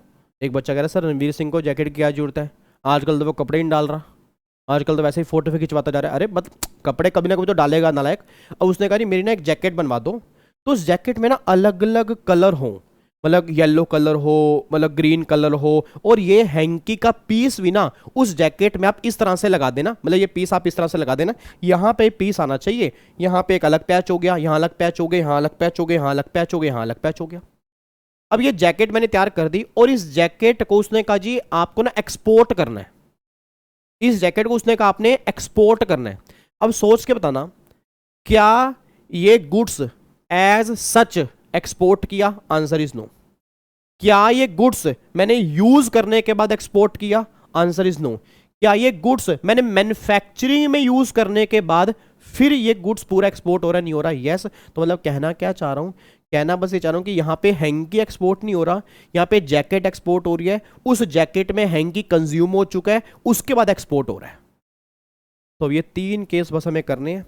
अगर ये 3 केस आपको समझ में आ जाते हैं तो डीबीके का चैप्टर हमारा खत्म हो जाएगा। अगर ये 3 केस आपको समझ में नहीं आते तो डीबीके का चैप्टर हमारा खत्म नहीं होगा जी। ठीक है जी। तो एक बार मैं दोबारा से लास्ट टाइम बताना चाह रहा हूं, फिर हम यहां से रीड करना स्टार्ट करेंगे कि कितना कितना डीबीके मिलेगा। सारे बच्चे एक बार दिमाग खोल के बैठ जाओ जी, सारे बच्चे एक बार दिमाग खोल के बैठ जाओ, ताकि अभी कई बच्चे मेरी बात को समझ नहीं पा रहे मैं कहना क्या चाह रहा हूं। मैं लास्ट टाइम बोलने जा रहा हूं जी, उम्मीद करूंगा मेरी बातें समझ पाओगे। पहला केस है हैंकी आया, जैसे आया वैसे का वैसा एक्सपोर्ट कर दिया, उस केस में क्या होगा? पहला केस तो ये। दूसरा केस हैंकी आया, हैंकी आया, इसको मैंने यूज किया, इसको मैंने यूज किया और यूज करने के बाद इसको फिर मैंने एक्सपोर्ट कर दिया। दूसरा केस ये। तीसरा केस ये हैंकी आया, मैन्युफैक्चरिंग प्रोसेस में यूज किया, एक जैकेट बनाई, उस जैकेट में हैंकी मैंने लगा दिया और अब वो जैकेट एक्सपोर्ट हो रही है, तो उस केस में ट्रीटमेंट क्या होगा? तीसरा केस बस ये निकल के आ रहा है। अब मैं आपको दिखा देता हूं जी, अब मैं आपको दिखा देता हूं। इधर देखो ध्यान से, मैं कहना क्या चाह रहा हूं जी। अब एक बार यहां पे चलो, चैप्टर हम स्टार्ट करें ड्यूटी ड्रॉबैक। अब देखो जी, पहले 2 सेक्शन मैंने कहा था 74 कब लगेगा? DBK on re export of duty paid goods. मतलब री एक्सपोर्ट का मतलब पता क्या होता है? री एक्सपोर्ट का मतलब होता है इंपोर्ट करके एक्सपोर्ट कर देना। इसके ऊपर लिखना है तो लिख लेना, इसका मतलब होता है इंपोर्ट करके एक्सपोर्ट कर देना, एक्सपोर्ट कर देना, ठीक है। इंपोर्ट किया फिर एक्सपोर्ट कर दिया, उसको बोलते हैं री एक्सपोर्ट। तो री एक्सपोर्ट से ना ये मत समझना री एक्सपोर्ट मीन्स दोबारा एक्सपोर्ट। आपको कई बार ना नाम से लग रहा होता है री एक्सपोर्ट मतलब दोबारा export, answer is no. Re export का मतलब ये होता है कि इंपोर्ट करने के बाद एक्सपोर्ट कर देना, उसको बोलते हैं री एक्सपोर्ट, ठीक है जी। आगे देखो जी, फिर section number 75, drawback on imported material used in manufacturing of exported goods. वही बात आ गया जी भाई, जो आपने मटेरियल को मैन्युफैक्चरिंग में यूज़ किया, जो गुड्स आपने बनाना उसको आपने एक्सपोर्ट कर दिया, जैकेट बनी, जैकेट में हैंकी लगा दिया, जैकेट एक्सपोर्ट हो गई, तो 75 एप्लीकेबल होगा। और अगर मैंने सामान लिया एज सच एक्सपोर्ट कर दिया या यूज़ करने के बाद एक्सपोर्ट किया तो 74 लगेगा। तो 74 में 2 केस आएंगे, 75 में 1 केस आएगा जी। अब मैं आपको दिखाता हूँ, देखो यहाँ पे। अब सबसे पहले सेक्शन नंबर 74 करने जा रहे हैं जो बिल्कुल सिंपल है। सबसे पहले हम सेक्शन 74 करेंगे जो बिल्कुल सिंपल है, बच्चों वाला सेक्शन है, इसमें कुछ भी नहीं है। एक बार आप चेक करो सेक्शन नंबर 74 कहता क्या। अब सेक्शन 74 के 2 सबसेक्शन है जी, एक तो है 74(1) और एक है 74(2). पर इसमें असेंबल करके एक्सपोर्ट करना इंक्लूड होगा क्या? बिल्कुल सही बात है अभिषेक, बिल्कुल सही कह रहे हो। मतलब आपने कोई गुड्स इंपोर्ट किया, उसको आपने मैन्युफैक्चरिंग में यूज कर लिया, फिर जो नया गुड्स बना उसको आपने एक्सपोर्ट किया। तो जो गुड्स आप एक्सपोर्ट कर रहे हो उसमें मटेरियल ऐसा भी है जो आपने इंपोर्ट किया तो उस पर आपने जीएसटी पे की थी, तो उस केस में ट्रीटमेंट क्या होगा, वो सारी बातें 75 की है। बट अभी हम 74 की बात करेंगे। तो 74 के 2 सबसेक्शन, एक तो 74(1), एक 74(2). अब 74(1) क्या है? अगर आपने एक्सपोर्ट किया एज सच, अगर आपने एक्सपोर्ट किया एज सच, दोबारा बोलो, अगर आपने एक्सपोर्ट किया एज सच। कोई बोलेगा एज सच का मतलब क्या होता है? बताना मुझे, एज सच का मतलब क्या होता है? हाँ जी, एज सच मीन्स क्या होता है जी?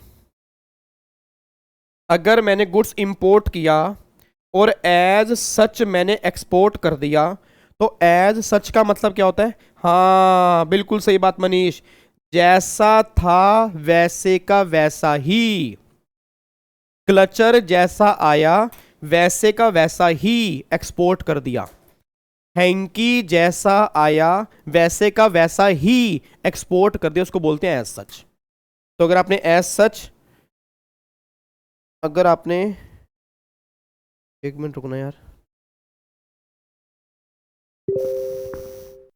हाँ जी, अगर एज सच, अगर आपने जैसा आया वैसे का वैसा ही अगर आपने एक्सपोर्ट कर दिया तो वो एज सच के अंदर आएगा। फिर दूसरा केस आ रहा है कि अगर आपने एक्सपोर्ट किया यूज करने के बाद, अगर आपने एक्सपोर्ट किया यूज करने के बाद, आपको मैंने कहा था कि हैंकी आया, हैंकी को मैंने यूज किया फिर मैंने एक्सपोर्ट किया। ये क्लचर आया, ये क्लचर मैंने पहले बालों में यूज किया फिर मैंने एक्सपोर्ट किया, तो वो सेकंड केस निकल के आ गया जी, ठीक है जी। अब सबसे पहले ना एज सच की बात करते हैं। एक बार चेक करो एज सच में क्या लिखा है। अगर आपने एक्सपोर्ट किया, एक्सपोर्ट कैसे किया? नॉर्मल एक्सपोर्ट किया, मतलब वेसल के थ्रू। बैगेज, वही लगेज में आप कोई सामान बाहर लेके जा रहे हो, या बाय पोस्ट आपने कोरियर कर दिया, आपने इसके थ्रू एक्सपोर्ट किया, तो 98% ऑफ ड्यूटी पेड। क्या बात है, क्या बात है, क्या बात है। मतलब जितनी आपने इंपोर्ट पे ड्यूटी पे की होगी ना, जितनी भी आपने इंपोर्ट पे ड्यूटी पे की होगी उसका 98% हम तुम्हें डीबी के दे देंगे। मतलब गवर्नमेंट ने क्या बोला कि जो भी आपने ड्यूटी पे की होगी, जो भी ड्यूटी पे की होगी उसका 98% हम तुम्हें डीबी के दे देंगे। अब बच्चा ये बात कह रहा है सर 2% किस लिए काट लिए? 2% गवर्नमेंट ने काट लिए एडमिनिस्ट्रेशन खर्चे के लिए। एडमिनिस्ट्रेशन मीन्स भाई हमारा स्टाफ बैठा है, उसने भी तो काम किया है, उसका भी तो टाइम लगा है, उसके भी तो खर्चे होंगे, ठीक है। तो इसलिए 2% हम काट लेंगे, और जो अगर तुमने 100 रुपये कस्टम ड्यूटी पे की है तो हम तुम्हें 98 रुपीज़ वापस करेंगे। मतलब सिंपल बात है कि जो भी आपने ड्यूटी पे की, जो भी आपने ड्यूटी पे की उसका 98% गवर्नमेंट के लिए हम वापस कर देंगे जी। गवर्नमेंट ये बात कहना चाह रही है, ठीक है जी। उसके बाद देखो कंडीशन क्या इसकी। कंडीशन सबसे पहले क्या निकल के आ रही है? Goods identified by AC DC of goods imported. Obvious बात है, मैंने क्या बोला कि जो आपने इंपोर्ट किया वही आपने एक्सपोर्ट किया हो, मतलब गुड्स आइडेंटिफिएबल हो कि हाँ भाई ये क्लचर इंपोर्ट किया था, ये क्लचर ही एक्सपोर्ट हो रहा है। पहली कंडीशन तो ये। फिर second condition, goods entered for export within 2 year from the date of payment of duty on importation. जब आपने इंपोर्ट पे ड्यूटी पे की, जब इंपोर्ट पे ड्यूटी पे की उसके विद इन 2 ईयर आपको एक्सपोर्ट करना है। आपको मैंने कहा भी था ना कि 2 साल के अंदर अंदर अगर एक्सपोर्ट हो गया तब तो डीबी के है। अगर 2 साल के अंदर आपका एक्सपोर्ट नहीं हुआ उस केस में डीबी के की बात नहीं होगी। ठीक है जी। तो goods enter for export within 2 year from the date of payment of duty on importation. और तीसरी कंडीशन है no requirement to realise 4x और वैल्यू एडिशन। मतलब ऐसी कोई रिक्वायरमेंट नहीं है कि 4x रियलाइज हो, मतलब ऐसा नहीं है कि फॉरेन रिजर्व आपको रियलाइज हो, इसमें ऐसी कोई कंडीशन नहीं लिखी हुई। ऑब्वियस बात है फॉरेन रिजर्व तो रियलाइज होगा ही होगा, जब एक्सपोर्ट करूंगा तो बाहर से पैसा इंडिया में आएगा नहीं आएगा, आएगा। तो गवर्नमेंट ने ये कंडीशन यहाँ पे लिखी, बस 2 मेन कंडीशन है। पहली कंडीशन आपने एज सच एक्सपोर्ट किया हो, मतलब गुड्स आपका आइडेंटिफाइड हो, आइडेंटिफिएबल हो कि जो आपने इंपोर्ट किया वही एक्सपोर्ट हो रहा है। और दूसरा विद इन 2 ईयर आपने एक्सपोर्ट कर दिया, मतलब जो आपने इंपोर्ट पे ड्यूटी पे की होगी उसके 2 साल के अंदर अंदर अगर आपने एक्सपोर्ट कर दिया तो 98% हम तुम्हें डीबी के अलाउड कर देंगे। डन है जी, अब कोई दिक्कत तो नहीं है। अब एक बात मेरे को सोच के बताना यार, एक बात सोच के बताओ। अब सबसे पहला पॉइंट जो हमने किया वो पहले पॉइंट में क्या समझ में आया बताना एक बार। सारे बच्चे एक बार लाइव चैट में लिखो जी, और गूगल ड्राइव वाले बच्चे जी आप भी थोड़ा बहुत यार बोल दिया करो यार। ये थोड़ा कि बैठे आज में कि जगराता दर्शन पाएंगे, आएगी शेरा वाली माता दर्शन पाएंगे, शेर पे सवार हो के आ रहा शेरा वाली है, भगत आदि प्यास बुझा रहा शेरा वाली है। भाई कुछ तो बोला करो, चाहे गूगल ड्राइव के अंदर बैठे हो हाँ ही बोल दो। हाँ तो बोलो ना, ये मत कहो कि मैं आपके सामने नहीं हूँ सर, मैं आपके सामने ही हूँ, देखो मैं आपके सामने बैठा हूँ ना, तो बोला करो बस। बताओ थोड़े से पहले कौन क्या मतलब गवर्नमेंट ने क्या बोला, जो आया वैसे का वैसा ही अगर आपने एक्सपोर्ट कर दिया। ACDC का मतलब होता है असिस्टेंट कमिश्नर और deputy commissioner. AC means assistant commissioner और DC मींस डिप्टी कमिश्नर। ठीक है जी। तो अगर जैसे का जैसा आया अगर वैसे का वैसा एक्सपोर्ट कर दिया विद इन 2 ईयर अगर आपने एक्सपोर्ट कर दिया तो जो आपने ड्यूटी पे की होगी इंपोर्ट पे उसका 98% डीबी के मिल जाएगा। अब बच्चा ये बात कहता है सर, मैंने कहा हाँ सर सुनो ना, मैं कहा बोलो ना सर, सुन लो, मैं कहा बोलो प्लीज सुन लो ना, मैं कहा बताओ ना सर। अगर मान लो कोई गुड्स आपने इंपोर्ट किया और यूज करने के बाद एक्सपोर्ट किया, सर एक क्वेश्चन मेरा ये आ रहा है कि अगर आपने कोई भी गुड्स इंपोर्ट किया और यूज करने के बाद आपने एक्सपोर्ट कर दिया तो उस केस में क्या मिलेगा जी? तो उस केस में गवर्नमेंट कहते 3 केस बनेंगे। मैं दोबारा बोलूंगा, अगर आपने कोई गुड्स इंपोर्ट किया और यूज करने के बाद एक्सपोर्ट किया तो 3 केस बनेंगे। आओ जी एक बार अब चेक करते हैं जी। सबसे पहला केस आ रहा है, अगर वो जो आप यूज करने के बाद एक्सपोर्ट कर रहे हो तो आपको कोई भी डीबी के नहीं मिलेगा। है मतलब 0 नहीं, 0 डीबी के, 0 है ही नहीं डीबी के ना। अगर वो गुड्स इनमें से कवर हो रहा है, अगर वो गुड्स इनमें से कवर हो रहा है तो सिंगल डीबी के भी आपको अलाउड नहीं होगा। सर ऐसे कौन से गुड्स हैं? सबसे पहला है वीयरिंग एपरेल, मतलब पहनने के कपड़े। अब एक बात मेरे को बताओ, जिस आपने बाहर से कपड़े मंगाए इंडिया में आपने उसको यूज कर लिए तो गवर्नमेंट के लिए हमारे हिसाब से ना कपड़े जो होते हैं वो कपड़े रीयूजेबल, मतलब एक इंसान के कपड़े दूसरे कपड़े नहीं डालता। वो बात अलग है कि इंडिया, देखो इंडिया में ये रीति रिवाज है सर, ये बाहर रीति रिवाज नहीं, सही बता रहा हूँ। इंडिया में रीति रिवाज है कि पहले पापा की पैंट बड़े भाई के पास, वही पैंट छोटे भाई के पास, उसके पास क्या होता गया, पीछे वाला जो हिस्सा है वो खुलता गया, एक अलग सी वी शेप की लाइन बनती गई। ठीक है, वो बाकी पैंट अलग कलर की, वो वाला एरिया अलग कलर का। ये इंडिया में ट्रेडिशन है सर, ये बचपन में होता था। मैं से बता रहा हूँ ये बचपन में होता था सर। ये पीछे जो ट्राउजर होती थी ना उसको इस तरह से ये कलर अलग होता था, ये पैंट सारी ट्राउजर अलग कलर की है और ये अलग कलर की है। पता लग जाता था कि मम्मी ने सिलाई खोल दी, मम्मी ने सिलाई खोल दी। ठीक है जी, हाँ बिल्कुल जी बिल्कुल। फिर लास्ट में पोचा, लास्ट में फिर काम आती थी पोचे के, फिर अब लगा दो पोचा लगा दो जी। अब भाई साहब ये तो इंडिया में ही चल रहा है ना, ये तो इंडिया में ही चल रहा है, बाहर नहीं। भाई गवर्नमेंट कह रही है यार कैसे तुम मतलब दूसरे के कपड़े दूसरे कपड़े यार तुम कैसे डाल सकते हो यार? भाई उसने अपने शरीर में कपड़े डाले हैं, एलर्जी है एलर्जी है भाई साहब, उसको कोई चीज़ हो सकती है, तुम उसके कपड़े डाल के बैठ जाओ। अरे बच्चा इंडिया सर, इंडिया में तो प्यार बढ़ता है, पापा की शर्ट, भाई सर 1 नंबर एक्स्ट्रा इसलिए लेते थे। आज होता तो है, छोटे बच्चे के कपड़े क्या करते हैं, 3 साल की लड़की होती है, 3 साल का लड़का होता है, कपड़े उसके 5 साल वाले ले लेते हैं कि 2 साल कपड़े चल ही जाएंगे, ठीक है। तो उसको भाई साहब पूरा झोला डाल के वो घूमती रहेगी छोटी सी, उसको तो बेचारी को पता ही नहीं ना मेरे साथ क्या हो रहा है। 3 साल के बच्चे को 5 साल के अगर कपड़े डलवा दोगे, उसको तो बेचारे को जिंदगी का पता ही नहीं, उसको लगेगा ऐसे ही कपड़े होते हैं बस। चौथे साल में हुआ फिर वही कपड़े, 5वें के अंदर फिट आए, अरे हाँ 2 साल पहले भी यही कपड़े डाल के घूम रहा था, फिट तो अब आ रहे हैं मेरे को। अच्छा ये प्लानिंग चलती है घर में, उसको तब समझ में आता है जी, उसको तब समझ में आते है कलाकारी ये। हाँ तो गवर्नमेंट ने कहा देखो ये वियरिंग अप्रैल जो होते हैं ना, हमारे अकॉर्डिंग वो आप मतलब हमारे अकॉर्डिंग तो वो रीयूजेबल नहीं होते जी। तो अगर आप वो यूज करने के बाद एक्सपोर्ट कर रहे हो तो कोई भी डीबी के आपको नहीं मिलेगा। मैं क्लियर कर दूं जी, वियरिंग अप्रैल जी, पापा के पुराने शर्ट, अरे मुझे पता है भैया, मुझे पता है सर, आपने भी किया है ऐसा कभी, मैंने क्यों नहीं किया जी, ऐसा ही होता था। मैं भी इंडिया के परिवार में से हूँ, लोअर मिडिल क्लास फैमिली में से, हमारे घर में तो ऐसा ही तो था भाई साहब, पापा की शर्ट मिलती थी कई बार डालने को। आज भी ऐसा होता है, पापा और मेरा साइज ऑलमोस्ट सेम है, घर जाता हूँ मम्मी टी शर्ट देना बेटे पापा की, उसमें से ना कोई टी शर्ट डाल के डाल ले, ठीक है। बच्चा छोटा पापा बन के घूम रहा है, उस बच्चे को ही नहीं पता, नहीं बता रहा हूँ सर, इंडिया में बच्चा छोटा पापा बन के घूम रहा है, पता ही नहीं। कई बार आगे चल रहा होता है, दोनों की हाइट बराबर होती है, पीछे वाले होता है पापा जा रहे हैं उनके, वो अरे भाई वो जा रहा है, वो पीछे बोल अरे भाई मैं उनका लड़का हूं ना, छोटा पापा बन के घूम रहा हूं मैं, ये पापा की शर्ट डाली हुई है मैंने, ये होता है इंडिया के अंदर।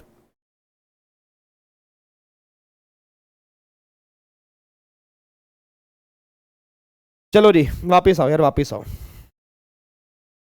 अब एक बात मेरे को सोच के बताओ जी, एक बात मेरे को सोच के बताना। तो गवर्नमेंट ने बोला वियरिंग अप्रैल जी, ठीक है जी, गवर्नमेंट ने बोला गवर्नमेंट ने बोला सर छोटे, इधर देखो ध्यान से देखो।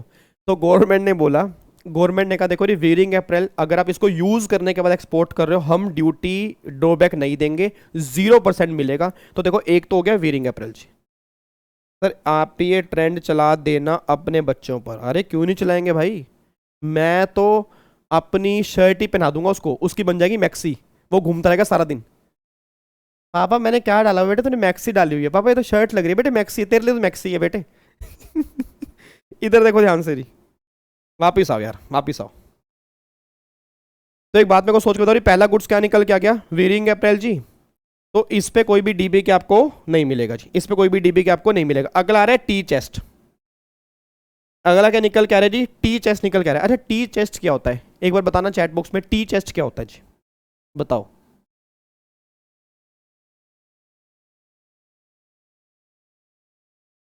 जल्दी बोलो फटाफट से जी, टी चेस्ट बोलो मेरे को, टी चेस्ट, टी चेस्ट क्या होती है, टी चेस्ट होता है, टी को ना ये मत बोल देना चाय की छाती, सर टी का मतलब चाय, चेस्ट का मतलब छाती, तो चाय की भी छाती होती है क्या, अरे नाले को, टी चेस्ट का मतलब होता है लकड़ी की पेटियां, टी चेस्ट का मतलब होता है लकड़ी की पेटियां, लकड़ी की पेटियां। आपने सुना होगा सेब नहीं होते, सेब जब एप्पल बाहर से आते हैं तो वो लकड़ी की पेटियों में आते हैं, लकड़ी की पेटियों में आते हैं। तो लकड़ी की पेटियां, या जैसे मान लो कोई भी अनार जो आते हैं अनार, तो वो भी लकड़ी की पेटियों में आते हैं। तो लकड़ी की पेटियां जो होती हैं वो भी तो वन टाइम यूजेबल होती हैं, क्या उसको दोबारा से यूज किया जा सकता है, आंसर इज नो। तो गवर्नमेंट वही कहना चाह रहे हैं कि अगर आपने कोई टी चेस्ट इंपोर्ट किया, एक बार अगर आपने उसको यूज कर लिया तो हमारे अकॉर्डिंग वो दोबारा से रीयूजेबल नहीं होती, इसलिए उसको एक्सपोर्ट करने पर हम तुम्हें कोई डीबी के नहीं देंगे जी। तो टी चेस्ट अगर आपने यूज कर लिया जी, अगर आपने उसको यूज कर लिया तो उसको हम यहाँ पे मतलब उसको डीबी के नहीं मिलेंगे। अगला फिर कह रहे हैं जी, एक्सपोज्ड सिनेमाग्राफ फिल्म और unexposed photographic film, x-ray film, ये पता क्या होती है, ये अब नहीं चलती, ये उस टाइम चलती थी जब हमारे मम्मी पापा की शादी हुई थी। आपको पता मम्मी पापा की जब शादी हुई थी ना, एक बार पूछना घर से, मेरे को नहीं पता, मेरे पापा मम्मी की शादी को तो अप्रोक्सीमेट 35 साल हो चुके हैं, 35 ईयर, 34 या 35 ईयर हो चुके हैं। तो अब मुझे नहीं पता आपके पेरेंट्स की शादी को भी कितने हुए हैं, शायद वो कम हुए होंगे अभी, बट शायद अगर घर से पूछोगे ना तो एक जमाने में कैसेट आती थी, कैसेट, एक जमाने में ना कैसेट होती थी, कैसेट कैसेट होती थी, कैसेट कैसेट नहीं होती थी, उसको पेन डाल के घुमाते थे, वो फिर इधर से उधर उसको घुमाते थे, फिर वो उधर भरती थी, फिर वो गाने चलते थे, ठीक है। तो फिर वो अपने वो रील, अरे नाले को एक टेप रिकॉर्ड आता था, टेप रिकॉर्ड, उसमें वो कैसेट होती थी। अब जो ब्लैक कलर की रील होती थी, ब्लैक कलर की रील, कई बार सर बचपन में वो रील से बच्चे खेलते थे, कई बार बचपन में कई बच्चों को उंगली करने की आदत होती है, कैसेट होती थी, तो कैसेट में पेन घुसा के ऐसे घुमाते थे, और ऊपर से ना कई लोग होते थे नालायक, ऊपर एक स्पेस होता था, तो वहां से ऐसे पेन डाल के वो सारी रील बाहर निकाल देते थे और कल्याण कर देते थे कैसेट का। ऐसे बचपन में होता था, हमने तो बहुत किया। अब आपके टाइम में शायद वो आपने देखा नहीं होगा, हमने ये बहुत किया काम। मतलब कैसेट घर में पड़ी है, छोटे बच्चे थे, हाथ में पकड़ लिया, ओ रील पापा देख रहे तेरी ऐसी की तैसी, गाने चले गए मेरे सारे के सारे बाहर, फिर पापा से पेन घुमा के अंदर वो कैसेट सही कर रहे हैं, फिर मैंने ओ पापा रील बाहर आ गए, पापा कह रहे नालायक ये तेरे तो खेलने की चीजें, इसमें गाने भरे हुए हैं। अब सोच के बोलना, वो जो रील होती थी, क्या उस रील में ऑलरेडी पहले गाने भरे हुए थे? क्या वो रील दोबारा से रीयूजेबल हो सकती है? बताओ जी, क्या वो रील दोबारा से रीयूजेबल हो सकती है, नहीं हो सकती जी? क्या वो रील दोबारा से रीयूजेबल हो सकती है, नहीं हो सकती? Answer is no. और ऐसे ही ना शादियों की कैसेटें बनती थी पहले ना, शादी की ना इतनी बड़ी बड़ी कैसेट होती थी सर, आपको भी देखना, पहले डीवीडी प्लेयर कितने चलते थे, डीवीडी प्लेयर, उसके अंदर ऐसे कैसेट डालते थे, फिर वो एकदम ऐसे ऐसा करके एकदम कैसेट बाहर आती थी, आपने कभी देखा होगा। मतलब उसके एटीट्यूड थे अलग, कैसेट डालो ऐसे करके नीचे जाती थी, ऐसे करके बाहर आती थी। तो वो क्या था, एक मतलब उसमें काफ़ी सारी मतलब जो शादियाँ होती थी उसकी मूवी उस टाइम वो बनती थी। तो अब एक बार उसमें मूवी फीड हो गई तो क्या वो दोबारा से रीयूजेबल पॉसिबल है? Answer is no. तो गवर्नमेंट ने करी उसके अंदर भी हम कोई डीबी के नहीं देंगे। चलो कंक्लूड करो यार, कंक्लूड करो एक बार फटाफट से, मेरे को कंक्लूड करो। अब बताओ 4 चीज़ें ऐसी जहाँ पे डीबी के नहीं है। आई थिंक आपको याद हो चुकी होगी अब जी, आई थिंक आपको याद हो चुकी होंगी 4 चीज़ें ऐसी हैं जहाँ पे डीबी के नहीं है। पहला कौन सा है जी? Tea chest, wearing apparel, exposed cinematographic film, unexposed photographic film और एक्सरे फिल्म। जैसे एक्सरे है, अब एक्सरे तो एक ही बार यूज होगा ना। मैंने चेस्ट का एक्सरे कराया, मैंने चेस्ट का एक्सरे कराया जी, अब उस एक्सरा निकल के आ गया, तो उस पर मेरी चेस्ट का दिख रहा है भाई मेरी चेस्ट में ये प्रॉब्लम है। एक दूसरा बंदा चेस्ट का एक्सरा कराने के लिए आ गया जी, तो मैंने कहा यार मेरी चेस्ट का एक्सरा ना बिल्कुल सही आया है, तो ऐसा कर इसी पे अपना एक्सरा करवा ले। भाई मेरी चेस्ट का एक्सरा तो बिल्कुल सही है, इसी पे तो अपना एक्सरा करवा ले। भाई साहब दोनों की चेस्ट मिल गई, एक्सरे डॉक्टर समझ ही नहीं पा रहा, कह रहा भाई ये 2 चेस्ट दिख रही हैं, एक चेस्ट ये एक दूसरी चेस्ट क्या, मतलब क्या पॉसिबल है? सोच के बोला क्या कोई तुक बन रहा है क्या? एक एक्सरे पे मल्टीपल एक्सरे हो सकते हैं? आंसर इज नो ना। तो गवर्नमेंट ने कहा उसका डीबी के हम अलाउड नहीं करेंगे। क्यों? क्योंकि वो यूज होने के बाद एक्सपोर्ट हो ही नहीं सकता, और अगर तुम कर रहे हो तो हम तुम्हें डीबी के नहीं देंगे जी। ठीक है जी, बस ये निकल के आ रही है जी। चलो जी लॉक करो अब यहाँ पे। अब मेरे को आंसर देना एक बार जी, मेरे को आंसर दो।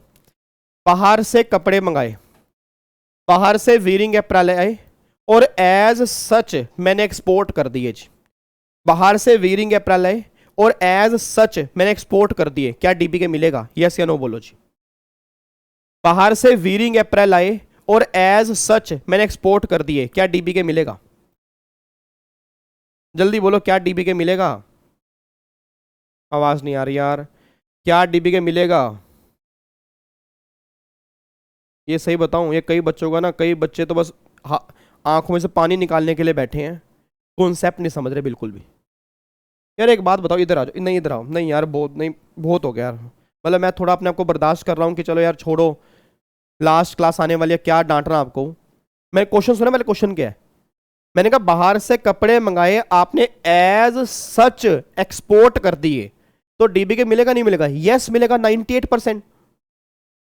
रटने वाला बच्चा ये बात ध्यान दे, इन 4 गुड्स पर डीबी के नहीं मिलेगा। मैं ये नहीं कह रहा, मैं कह रहा हूं यूज करने के बाद एक्सपोर्ट किया तब नहीं मिलेगा।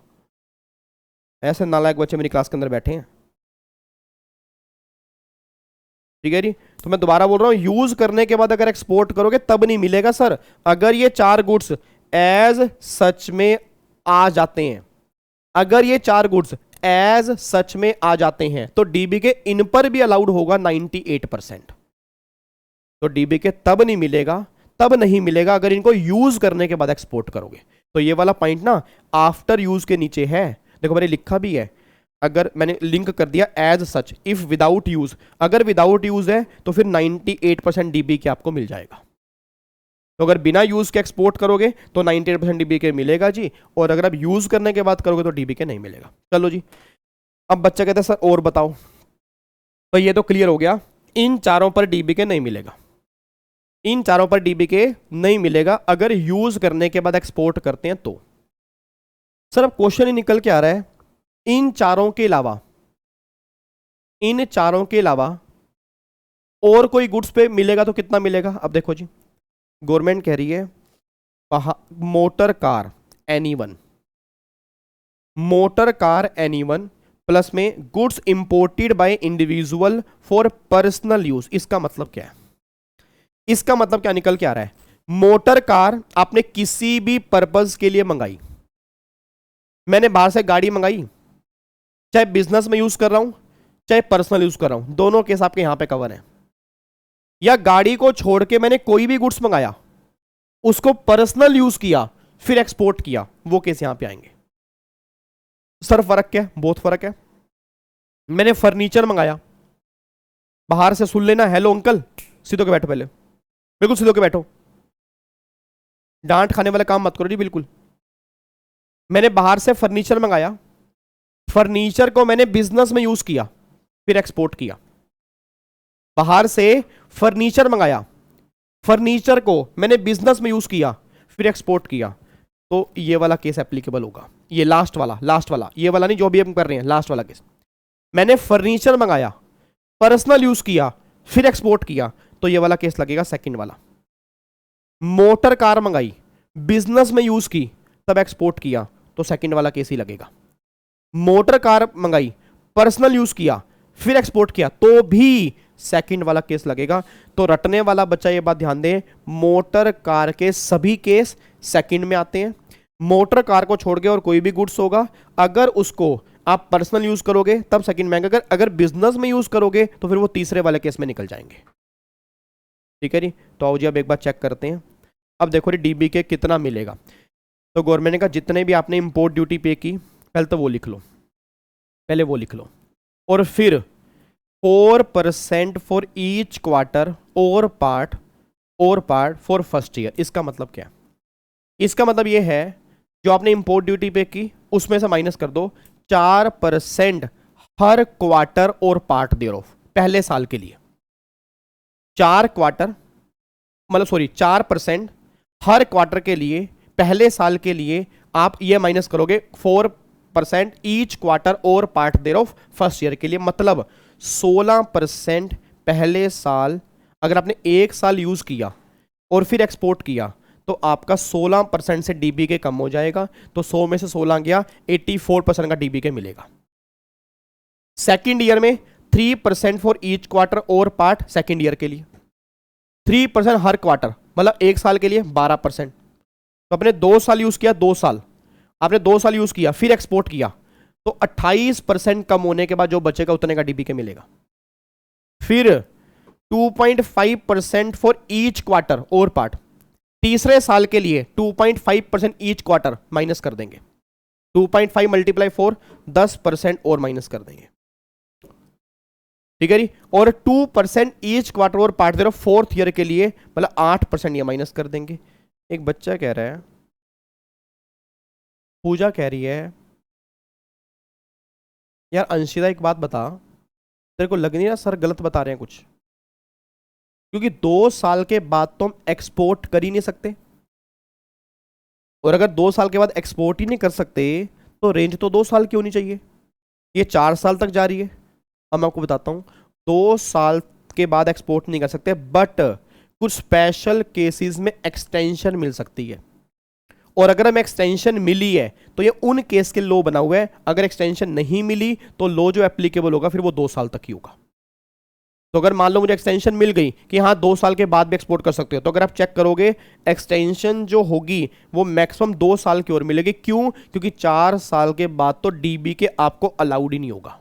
आप चेक कर लो, जो इन्होंने लिमिट दी है वो 4 साल तक की दी है, 4 साल के बाद है ही नहीं। मतलब अगर मैं कोई गुड्स यूज कर रहा हूं और 4 साल के बाद एक्सपोर्ट कर रहा हूं तो मुझे डीबीके मिलेगा ही नहीं।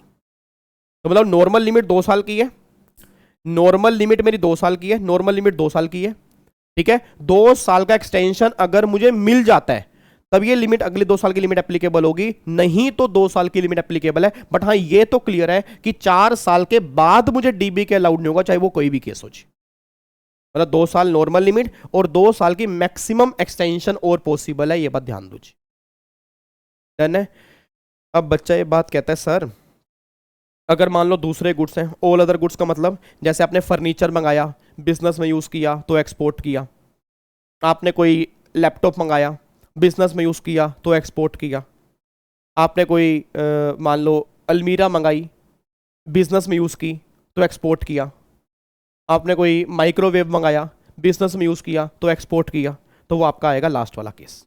अब देखो लास्ट वाले केस में क्या जी, लास्ट वाले केस में अगर 3 महीने यूज किया, 3 महीने तक यूज किया तो डीबी के मिलेगा 95%, मतलब 5% हटा देंगे। अगर 3 महीने से ज्यादा 6 महीने यूज किया तो डीबी के मिलेगा 85। अगर 6 महीने से ऊपर 9 महीने यूज किया तो डीबी के मिलेगा 75%। अगर 9 महीने से ज्यादा 12 महीने यूज किया तो डीबी के मिलेगा 70%। 12 महीने से ज्यादा 15 महीने यूज किया डीबी के मिलेगा 65%। 15 महीने से ज्यादा 18 महीने यूज किया डीबी के मिलेगा 60%। और 18 महीने से ज्यादा यूज करके अगर भेजोगे तो डीबी के मिलेगा ही नहीं, क्योंकि मैक्सिमम आपको विद इन 18 मंथ इसको एक्सपोर्ट करना पड़ेगा। लिमिट वैसे 2 साल की है बट यहां पे लिमिट 1.5 साल की है। आप अगर चेक करोगे 18 महीने के बाद है ही नहीं परसेंटेज, मतलब 18 महीने के बाद कोई डीबी के मिलेगा ही नहीं आपको इस तीसरे वाले केस में, बस ये बात ध्यान देना जी। तो अगर ये समझ में आ गया तो बस ऑलमोस्ट आपका डीबी के पैक है जी। अगर आपको ये क्लियर हो जाता है तो ऑलमोस्ट आपका डीबी के पैक है, क्योंकि एग्जाम में क्वेश्चन जो बनेंगे वो इसमें से बनेंगे, परसेंटेज जो पूछेंगे वो इसी की पूछेंगे। मैं क्वेश्चन भी 1-2 प्रैक्टिस कराऊंगा, अभी 1-2 क्वेश्चन भी प्रैक्टिस करेंगे, ठीक है। बट उससे पहले एक बार थोड़ा सा रिकॉल, मैं आपको 2 मिनट का टाइम दे रहा हूँ, आप एक बार ये दोबारा से देख लो जी। आपको पूरे 2 मिनट का टाइम दे रहा हूँ, एक बार ये दोबारा से देख लो, फिर मत कहना कि सर आपने हमसे पूछ कैसे लिया। एक बार देखो जी।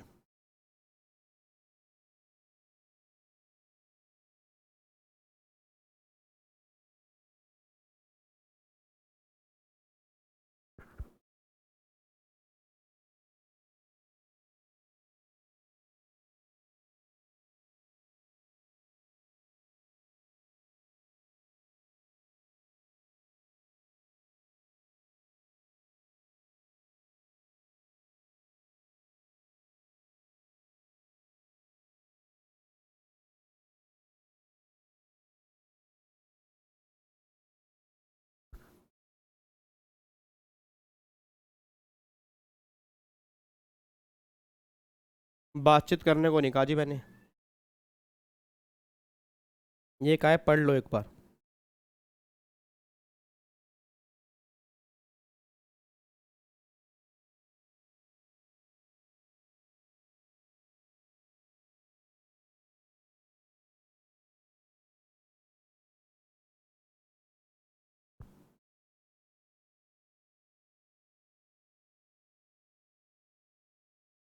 हाँ जी, पढ़ लिया।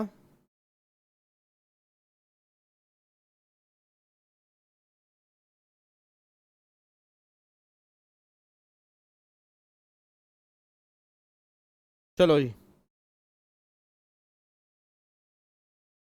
एक बार इसको छुपा देते हैं, ठीक है। ऑल अदर गुड्स के नीचे बिजनेस, वो तो ऑब्वियस सी बात है ना, पर्सनल यहाँ पे आ गया तो बिजनेस यहीं पे आएगा, ये लो लिख लो। वैसे लिखने की रिक्वायरमेंट नहीं है, क्योंकि जब पर्सनल यहाँ कवर हो गया तो ऑटोमेटिकली बिजनेस यहाँ पे कवर हो गया ना। चलो जी, एक बार फटाफट से मेरे को रिवीजन करवा दो जी। अब एक बात मेरे को सोच के बताओ जी, पहले मैं बताओ डीबी के ड्यूटी ड्रॉबैक का मतलब क्या होता है कि जो भी आपने इंपोर्ट ड्यूटी पे की होगी उस इम्पोर्ट ड्यूटी को वापस कर देंगे आपको। जो आपने इंपोर्ट पे जीएसटी पे किया होता है उसका ट्रीटमेंट आप जीएसटी में कर देते हो, आपको आईटीसी मिल जाता है, बाद में आप रिफंड क्लेम कर लेते हो, वो सारी बातें जीएसटी में कर चुके हैं। मेन क्वेश्चन ये है कि अगर आपने कोई गुड्स इंपोर्ट किया, इस इंपोर्ट पे आपने जो भी जीएसटी कस्टम ड्यूटी पे की, तो उस कस्टम ड्यूटी का ट्रीटमेंट क्या होगा। तो गवर्नमेंट ने करी हम तुम्हें वो ड्यूटी ना वापस कर देंगे, हम तुम्हें डीबी के अलाउड कर देंगे। अब डीबी के अलाउड कैसे करेंगे, सेक्शन दोगे 74 और 75। 74 ये बात करता है कि अगर आपने कोई गुड्स इंपोर्ट किया एज सच आपने एक्सपोर्ट कर दिया, उस केस में क्या होगा, फर्स्ट केस ये है। सेकंड केस ये है कि अगर आपने कोई गुड्स इंपोर्ट किया, इंडिया में यूज किया, उसके बाद एक्सपोर्ट किया, तो क्या होगा, सेकंड केस ये है। और तीसरा केस, अगर आपने इंडिया में इंपोर्ट किया, उसको मैन्युफैक्चरिंग में यूज किया, कोई नया गुड्स आया, उस नए गुड्स को फिर एक्सपोर्ट कर दिया, और जो एक्सपोर्ट किया उसमें वो गुड्स लगा हुआ है जो आपने इंपोर्ट किया था, उस केस में ट्रीटमेंट क्या होगा। सबसे पहले 74 की बात करते हैं। तो 74(1) और 74(2).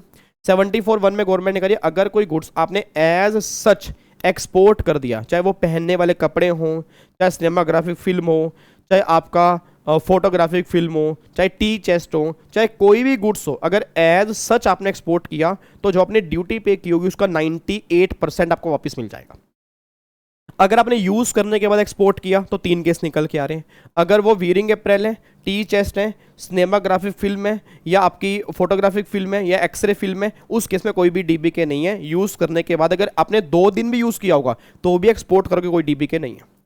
फिर अगर गवर्नमेंट कह रही कि अगर आपने बाहर से गाड़ी मंगाई, किसी भी पर्पज में यूज की, बिजनेस पर्सनल, कहीं पर भी आपने यूज की और फिर आपने एक्सपोर्ट कर दिया, फिर आपने एक्सपोर्ट कर दिया, उस केस में क्या होगा। या गाड़ी को छोड़ के और कोई सामान मंगाया और उसको पर्सनल यूज किया फिर एक्सपोर्ट किया तो क्या होगा।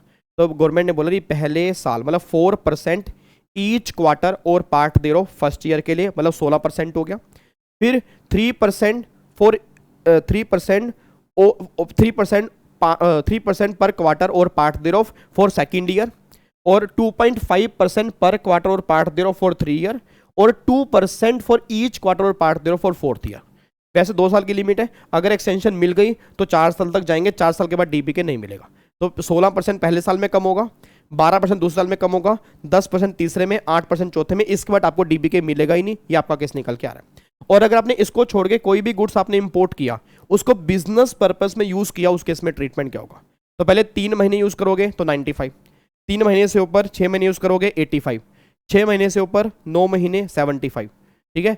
फिर 9 महीने से ऊपर 12 महीने 70, 12 से लेके 15 65, और 15 से लेके 18 60, और 18 महीने के बाद डीबी के आपको अलाउड ही नहीं होगा जी, ये गवर्नमेंट कहना चाह रही है जी। तो अब जाके ये पॉइंट हमारे कवर होते हैं जी।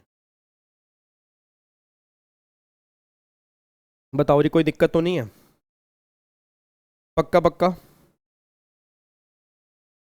क्लियर हो गया जी, डन है, डन है ना जी, यहाँ तक कोई दिक्कत तो नहीं है, ठीक है। अब मैं एक बार आपको दिखा देता हूँ, एक बार अब यहाँ पे आप चेक करोगे 74 और 75 का डिफरेंस, ठीक है जी। ये डिफरेंस एग्जीक्यूटिव वाले बच्चे इग्नोर कर सकते हैं, एग्जीक्यूटिव वालों के तो एग्जाम में बस यही क्वेश्चन बनेंगे परसेंटेज वाइज, बट आपके एग्जाम में क्वेश्चन बन सकता है ये वाला डिफरेंस लिख के आओ जी। तो इसको मैं इंपॉर्टेंट मार्क दूंगा, क्योंकि एग्जाम में कई बार क्वेश्चन बन चुका है कि what is the difference between 74 और 75 में क्या डिफरेंस है। एक बार आप डिफरेंस चेक करो।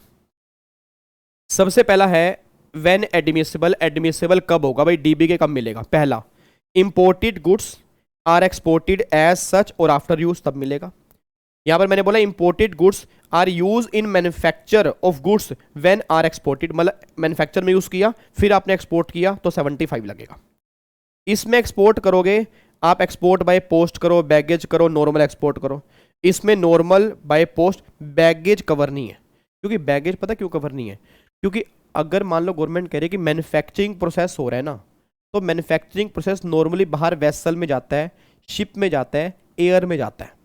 तो हम नहीं चाहते कोई सामान लगेज में जा रहा हो, क्योंकि हमारी कंट्रोलिंग पावर खत्म हो जाती है। इसलिए इस वाले केस में गवर्नमेंट ने बोला रही बैगेज यहाँ कवर नहीं है। अगर एक्सपोर्ट करना है तो नॉर्मल रूट से करो या आपका बाय पोस्ट रूट से करो, हमें कोई दिक्कत नहीं है। उसके बाद ये time limit generally 2 year, however extension में ग्रांटेड, वही मैंने कहा था ना। वैसे 2 साल के अंदर एक्सपोर्ट करना है, आपको एक्सटेंशन मिल सकती है सीबीआईसी के द्वारा। बट मैन्युफैक्चरिंग वाले केस में कोई भी टाइम लिमिट नहीं है। रीजन, क्योंकि मैन्युफैक्चरिंग टाइम मांगती है।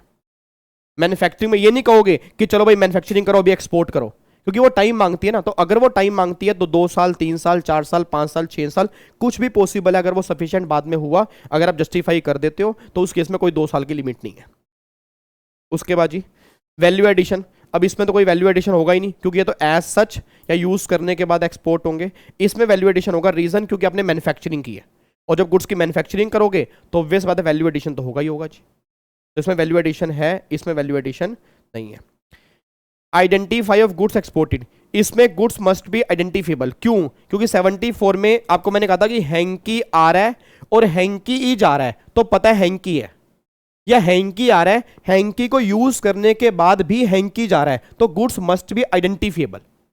बट उस वाले केस में ऐसा कोई क्राइटेरिया नहीं। रीजन, क्योंकि अगर ये हैंकी जैकेट में यूज हो गया तो अब हैंकी की आइडेंटिटी है या जैकेट की, जैकेट की ना, तो इसकी आइडेंटिटी चेंज हो सकती है। मैन्युफैक्चरिंग वाले केस में, 74 वाले केस में चेंज नहीं हो सकती। ठीक है जी। उसके बाद एक और इसमें फॉरेक्स क्रिलाइजेशन कोई रिक्वायरमेंट नहीं है। इसमें गवर्नमेंट करी भाई साहब, ये हम जरूर चेक करेंगे। ऑब्वियस बात है मैन्युफैक्चर गुड्स बाहर जा रहे हैं तो गवर्नमेंट उम्मीद करती है पैसा बाहर से जबरदस्त तरीके से आना चाहिए, इसलिए यहाँ पे हम कंट्रोल करेंगे, वहाँ पे हम कंट्रोल करने की इच्छा नहीं रखते, यहाँ पे कंट्रोल करने की इच्छा रखते हैं जी। तो ये डिफरेंस आ रहे हैं 1 2 3 4 5 6 डिफरेंस है। अगर 5 नंबर या 3 नंबर में क्वेश्चन बन गया तो ये डिफरेंस आपके सामने है, बस आपने ये डिफरेंस लिख के आने हैं जी। ठीक है, तो 74 और 75 में आपका डिफरेंस निकल के आ गया जी। है जी। अब 2-3 बेसिक बातें मैं और क्लियर कर देता हूं जी। अब बच्चा ये बात कहता है सर क्या हमें डीबी के हर केस में अलाउड होगा? मतलब क्या डीबी के ऐसा, जैसे मान लो मेरे ड्यूटी ड्रॉबैक जो है मतलब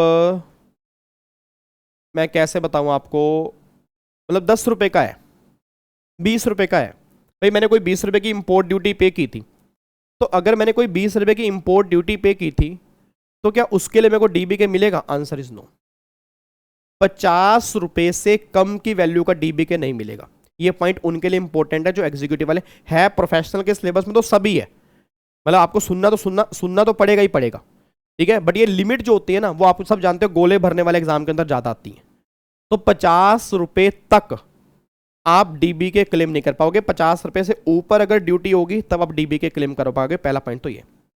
और मैक्सिमम जो आपको डीबी के मिलेगा वो कितना मिलेगा? जो गुड्स आपने एक्सपोर्ट किया उसका मार्केट प्राइस जो है ना उसका 1/3। मैं दोबारा बोलूंगा, जो गुड्स आपने एक्सपोर्ट किया, जो भी गुड्स आपने एक्सपोर्ट किया उसका मार्केट प्राइस जो होगा उसका मैक्सिमम 1/3 तुम डीबी के क्लेम कर सकते हो। उसके ऊपर तुम डीबी के क्लेम नहीं कर पाओगे।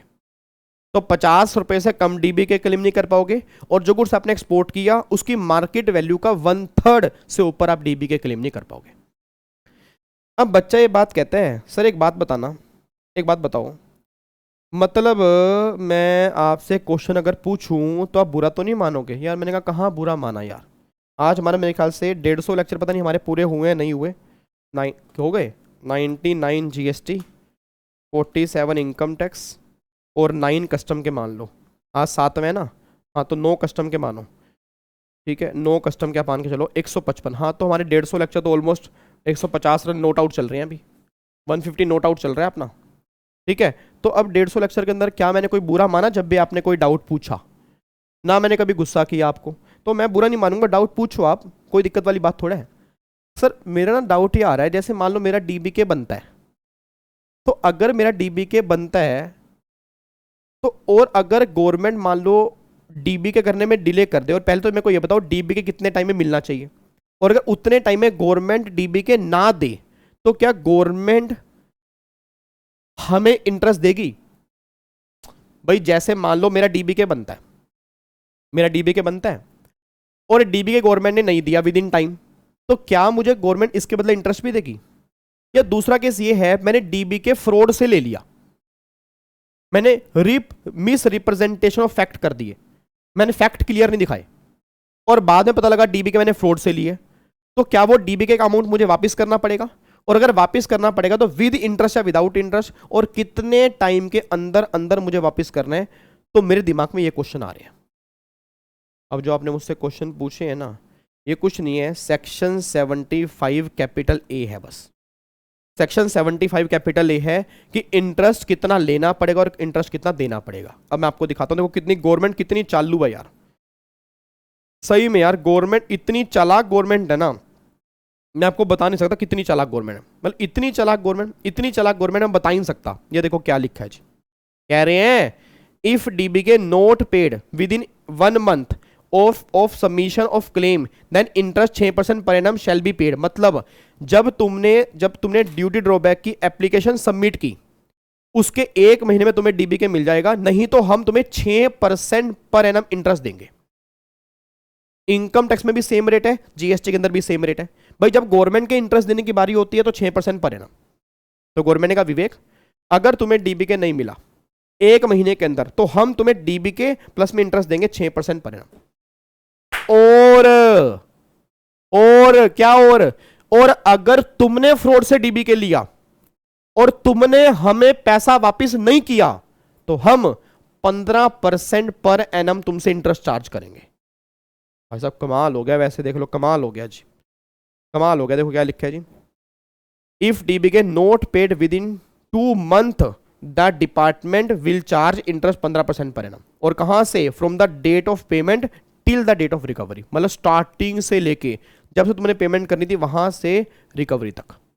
और जबकि जब गवर्नमेंट के इंटरेस्ट देने की बात आती है तो जहां 1 महीना खत्म होगा उसके बाद से इंटरेस्ट देंगे। मतलब यार हद है यार गवर्नमेंट की यार, कमाल हो गया यार। मतलब कमाल की बात देखो भाई साहब, जब हमें खुद इंटरेस्ट देना है तो 6% पर एनम दे रहे हो, हमसे इंटरेस्ट लेना है तो 15% पर एनम ले रहे हो, और तुम हमें 1 महीने का टाइम, मतलब 1 महीने में इंटरेस्ट रिफंड वापस करोगे।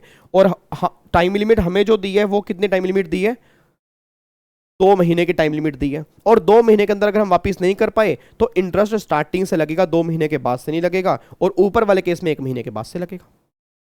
अब देख रहे हो गवर्नमेंट की चालाकपंती, मतलब क्या यार। आटा 40 रुपये लीटर यार, उसको तो छोड़ ही दो। मेरा कई बार मूड खराब होता है ना, मैं उसको चला के बैठ जाता हूँ। मेरा कई बार मूड खराब होता है उसको चला, मैं पता क्या सोच रहा हूँ, मैं आपको दिखाऊँ एक चीज़। मैं सोच रहा हूँ मैं अपनी हर वीडियो में ये लगाना स्टार्ट कर दूँ। आप मेरे को बताना ये लगाना स्टार्ट कर दूँ, बस मेरे को थोड़ा सा डर है यार। मैं अपनी हर वीडियो में ये लगाना स्टार्ट कर दूँ, शायद मेरे थोड़े बहुत लाइक लुक बढ़ जाए। वैसे बच्चे तो मेरे वीडियो को लाइक लुक करते नहीं हैं, बट अगर मैं अपनी हर वीडियो में ये लगाना स्टार्ट कर दूं तो क्या मेरे लाइक बढ़ सकते हैं? ठीक है, आप एक बार देखना, अगर मैं अपनी वीडियो में ये लगाना स्टार्ट कर दूं तो क्या मेरे लाइक जो हैं बढ़ सकते हैं? लाइक, मेरे लाइक, ये देखना। आपको अच्छी लगी तो ऐसे थोड़ा मार दीजिए हाथ, आप थोड़ा सा मार दीजिए। ये लो, ये दोबारा सुन लो। आपको अच्छी लगी तो ऐसे थोड़ा मार दीजिए हाथ, आप थोड़ा सा मार दीजिए। हैं? आपको अच्छी लगी, थोड़ा सा मार दीजिए, थोड़ा सा मार दीजिए हाथ, थोड़ा सा मार दीजिए। तो ऐसे मेरी वीडियो जैसे अगर किसी को अच्छी लगे तो ये राहुल गांधी मेरी परफॉर्मेंस कर, मतलब मेरी एडवर्टीजमेंट भी कर सकते हैं ना। थोड़ा सा मार दीजिए अगर अच्छी लगी, थोड़ा सा मार दीजिए थोड़ी सी अच्छी लगी तो। हाँ, आपको अच्छी लगी तो ऐसे थोड़ा मार दीजिए हाथ, आप थोड़ा सा मार दीजिए। सही है ना?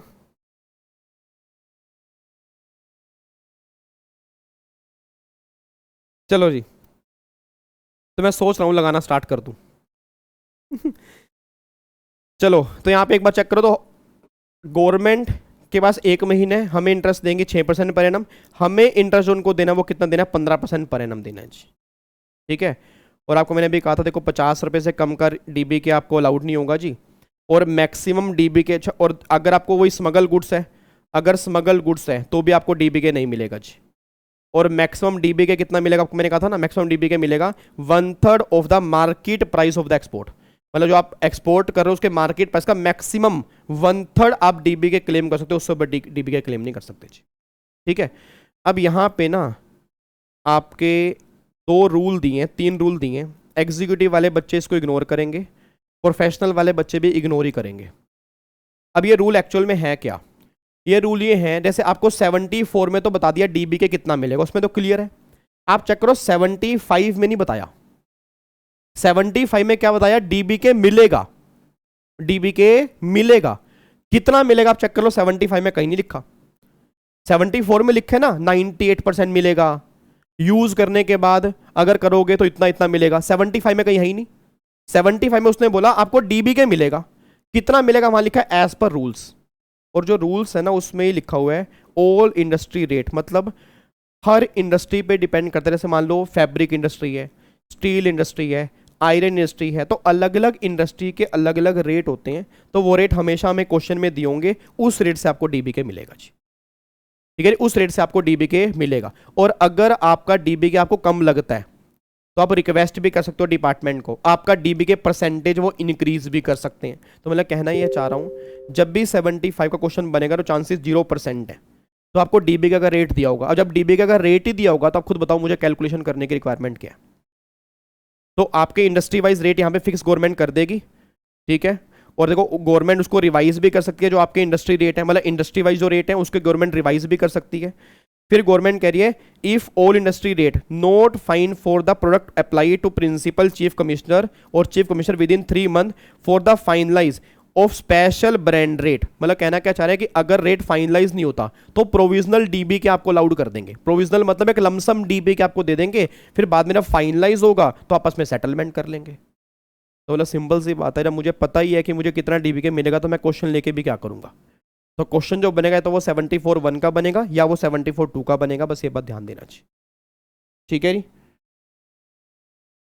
अब मैं आपको क्वेश्चन दे रहा हूं, अब मुझे क्वेश्चन करके दिखाना जी, आओ जी। अब मैं क्वेश्चन दे रहा हूं जी, एग्जीक्यूटिव वाले बच्चे भी और जो सामने नालायक बच्चे बैठे हैं प्रोफेशनल वाले वो भी करके दिखाएंगे, दोनों करके दिखाएंगे जी, ठीक है जी। बस ये क्वेश्चन कर दो और डीबीके को पैक करो, ये क्वेश्चन कर दो और डीबीके को पैक करो। लो जी सर, ये 1/3 और 98 दोनों लिमिट देखनी पड़ेंगे। नहीं नहीं कुणाल, जो 1/3 की लिमिट है ना वो 75 के लिए है, वो 75 के लिए, उसमें नहीं है। 74 में तो जो डीबी के दी है आपको उतना ही डीबी के मिलेगा।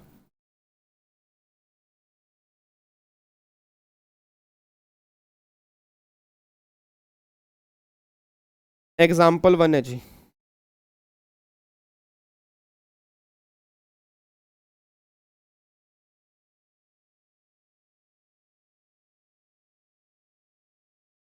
लो जी।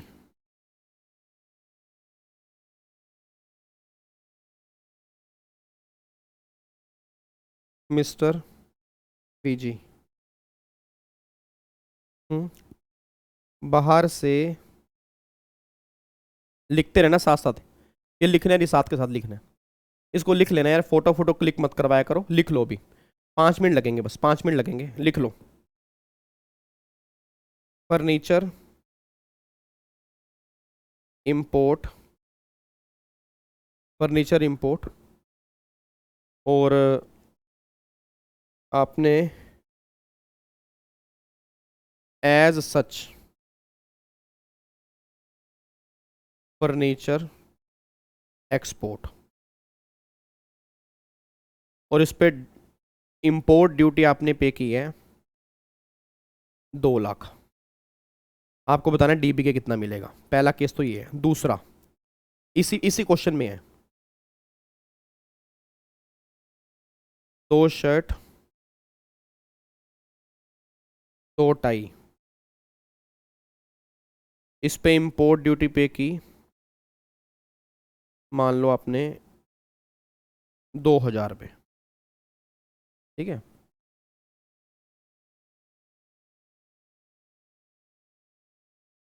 2 शर्ट प्लस में 2 tie, export after 15 days use. चलो पहले मेरे को इस एग्जाम्पल 1 का आंसर दो जी, पहले में बताओ पहले में कितना डीबी के मिलेगा, पहले के अंदर बताओ पहले में कितना डीबी के मिलेगा जी।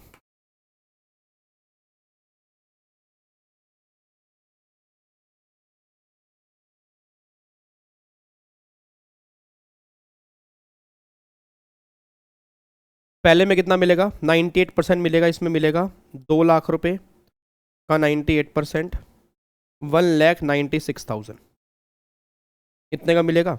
और दूसरे में मिलेगा नील, दूसरे के अंदर मिलेगा नील, क्योंकि वीरिंग अप्रैल है, पहनने वाले कपड़े यूज़ करने के बाद अगर एक्सपोर्ट करोगे तो कोई डीबी के मिलेगा ही नहीं, कोई डीबी के आपको मिलेगा ही नहीं। ठीक है, तो दूसरे में मिलेगा नील। डन है, बिल्कुल सिंपल है, कोई दिक्कत तो नहीं है। अब एक क्वेश्चन और लिखो जी।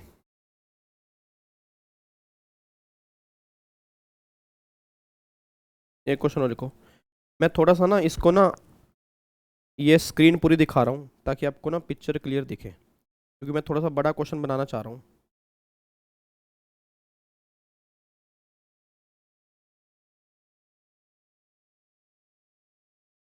ये लो, ठीक है, ये एग्जाम्पल 2 है। इसमें इसमें मैं मैक्सिमम पॉइंट कवर करने की कोशिश करूंगा जी। मिस्टर वीजी हैं,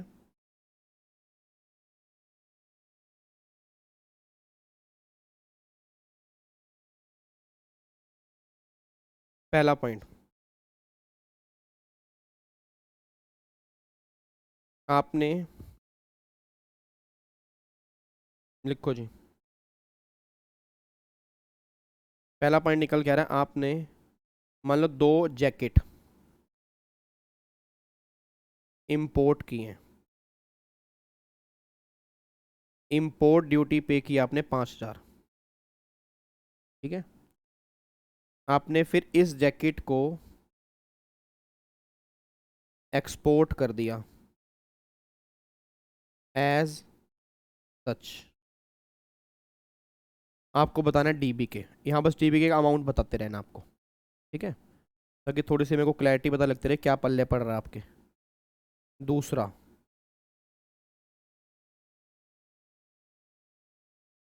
आपने एक कार इंपोर्ट की है, एक कार आपने इंपोर्ट की है,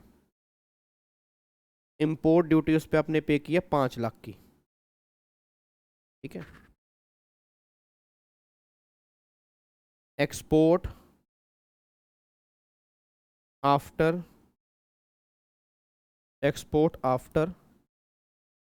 18 month, export after 18 month, use for business purpose. तो डीबी के कितना मिलेगा। तीसरा point,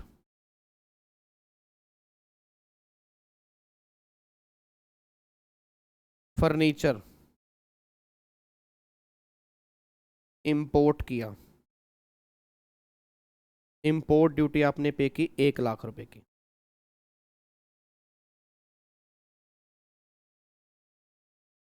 export after 20 month, use of business purpose. तो डीबी के कितना मिलेगा। Point number 4, x-ray film import की आपने, इंपोर्ट ड्यूटी है 10,000 रुपये की, यूज आफ्टर 5 डेज। डीबी के कितना मिलेगा।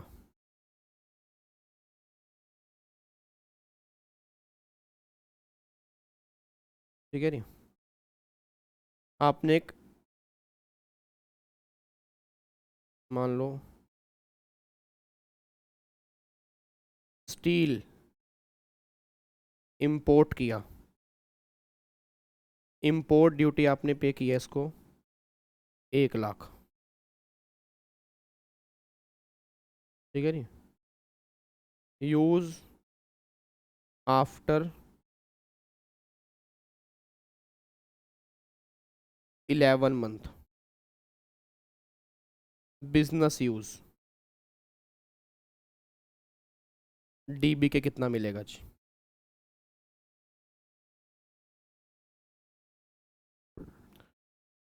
ठीक है जी, डीबी के कितना मिलेगा ये आपके 5 पॉइंट हैं जी। बस एक बार मेरे को इसमें बता दो 5 पॉइंट में क्या क्या है, बताओ जी। पहले मैं आपको 2 मिनट करने का टाइम दे रहा हूँ, फिर मैं एक साथ करेंगे, हम और आप एक साथ करेंगे, ठीक है जी। पहले मैं आपको मौका दे रहा हूँ कि आपको ये ना लगे कि सर ने हमें टाइम नहीं दिया। तो I will give you 5 minute only, नहीं 5 मिनट नहीं, only 2 minute only, then we will work together, we will done together, we will write together.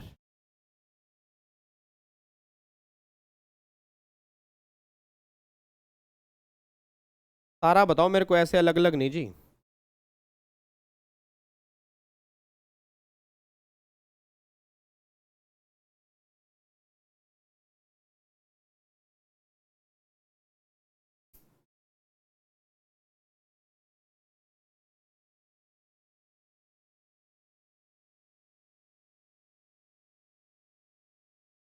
Harsil कह रहा है वी विल सोल्व टुगेदर। हाँ तो करो फिर, मैं भी कर रहा हूँ, आप भी करो। चलो जी, आओ जी, आपके 2 मिनट हो चुके हैं। वैसे आपके 2 मिनट हो चुके हैं, तो एक बार आ जाओ जी। एक बार आप चेक करना, आपने 2 जैकेट ली। पहले तो वीरिंग अप्रैल है, तो इस केस में क्या डीबी के मिलेगा? नहीं मिलेगा। नहीं नहीं, वीरिंग अप्रैल में तो मिलता ही नहीं है, नील आएगा ना, पहले में तो नील आएगा। ये 49 कैसे निकाल दिया यार आपने? यार 49 कैसे? वीरिंग अप्रैल में तो मिलता ही नहीं है। बच्चे कह रहे हैं ओए ओए ओए ओए, वीरिंग अप्रैल में मिलता है। एज सच है सर, एज सच है। वो तब नहीं मिलता अगर यूज करने के बाद हो। तो ये तो एज सच है, तो एज सच वाले केस में तो मिलेगा ही मिलेगा। तो 5000 का 98% कितना आता? कितना आता? 4900 आता। इतने का डीबी के मुझे मिल जाता, चाहे वीरिंग अप्रैल होता। एज सच यूज करने पर सबका डीबी के मिलता, ये बात ध्यान में देनी होती, ठीक है। उसके बाद फिर एक कार इंपोर्ट की है, 5 लाख की इंपोर्ट ड्यूटी आपने पे की है। आपने एक्सपोर्ट की 18 मंथ के बाद, और बिजनेस पर्पस। तो बिजनेस पर्पस हो चाहे पर्सनल पर्पस हो, कार जो है वो सेकंड वाली कैटेगरी में कवर है। अब उसमें देखो क्या जी, आपने पहले साल तो 16% हो गया भाई, पहले साल तो क्या हो गया? 16% हो गया। पहले साल 16% हो गया। फिर अब 18 महीने, 18 महीने मतलब कितने क्वार्टर हो गया जी?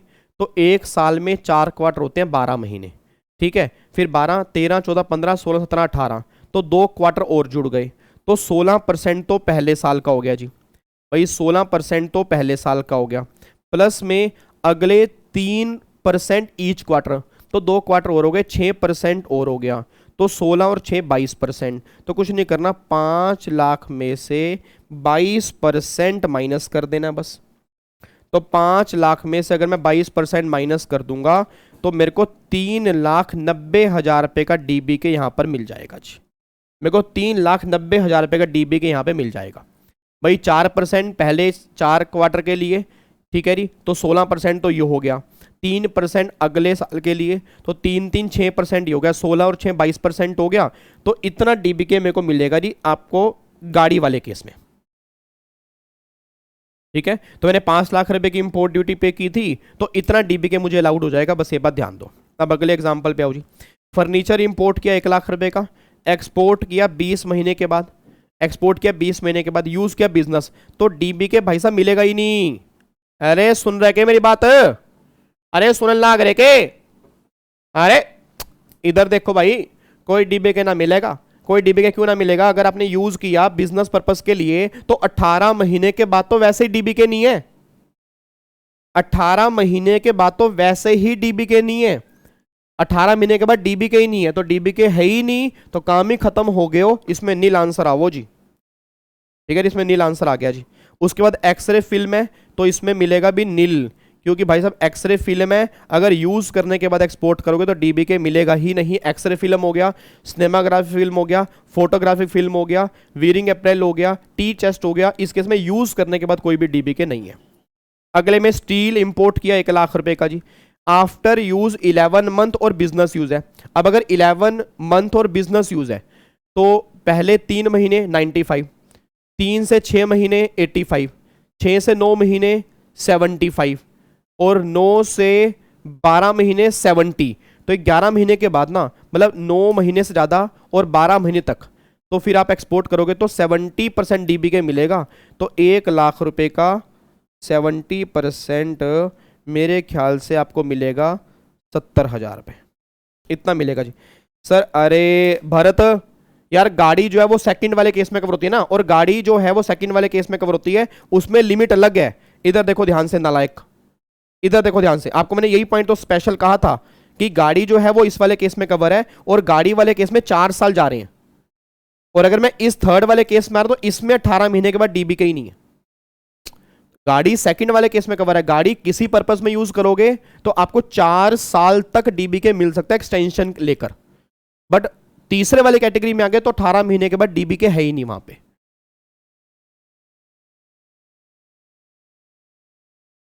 एक बार मैं दोबारा समझा रहा हूं जी।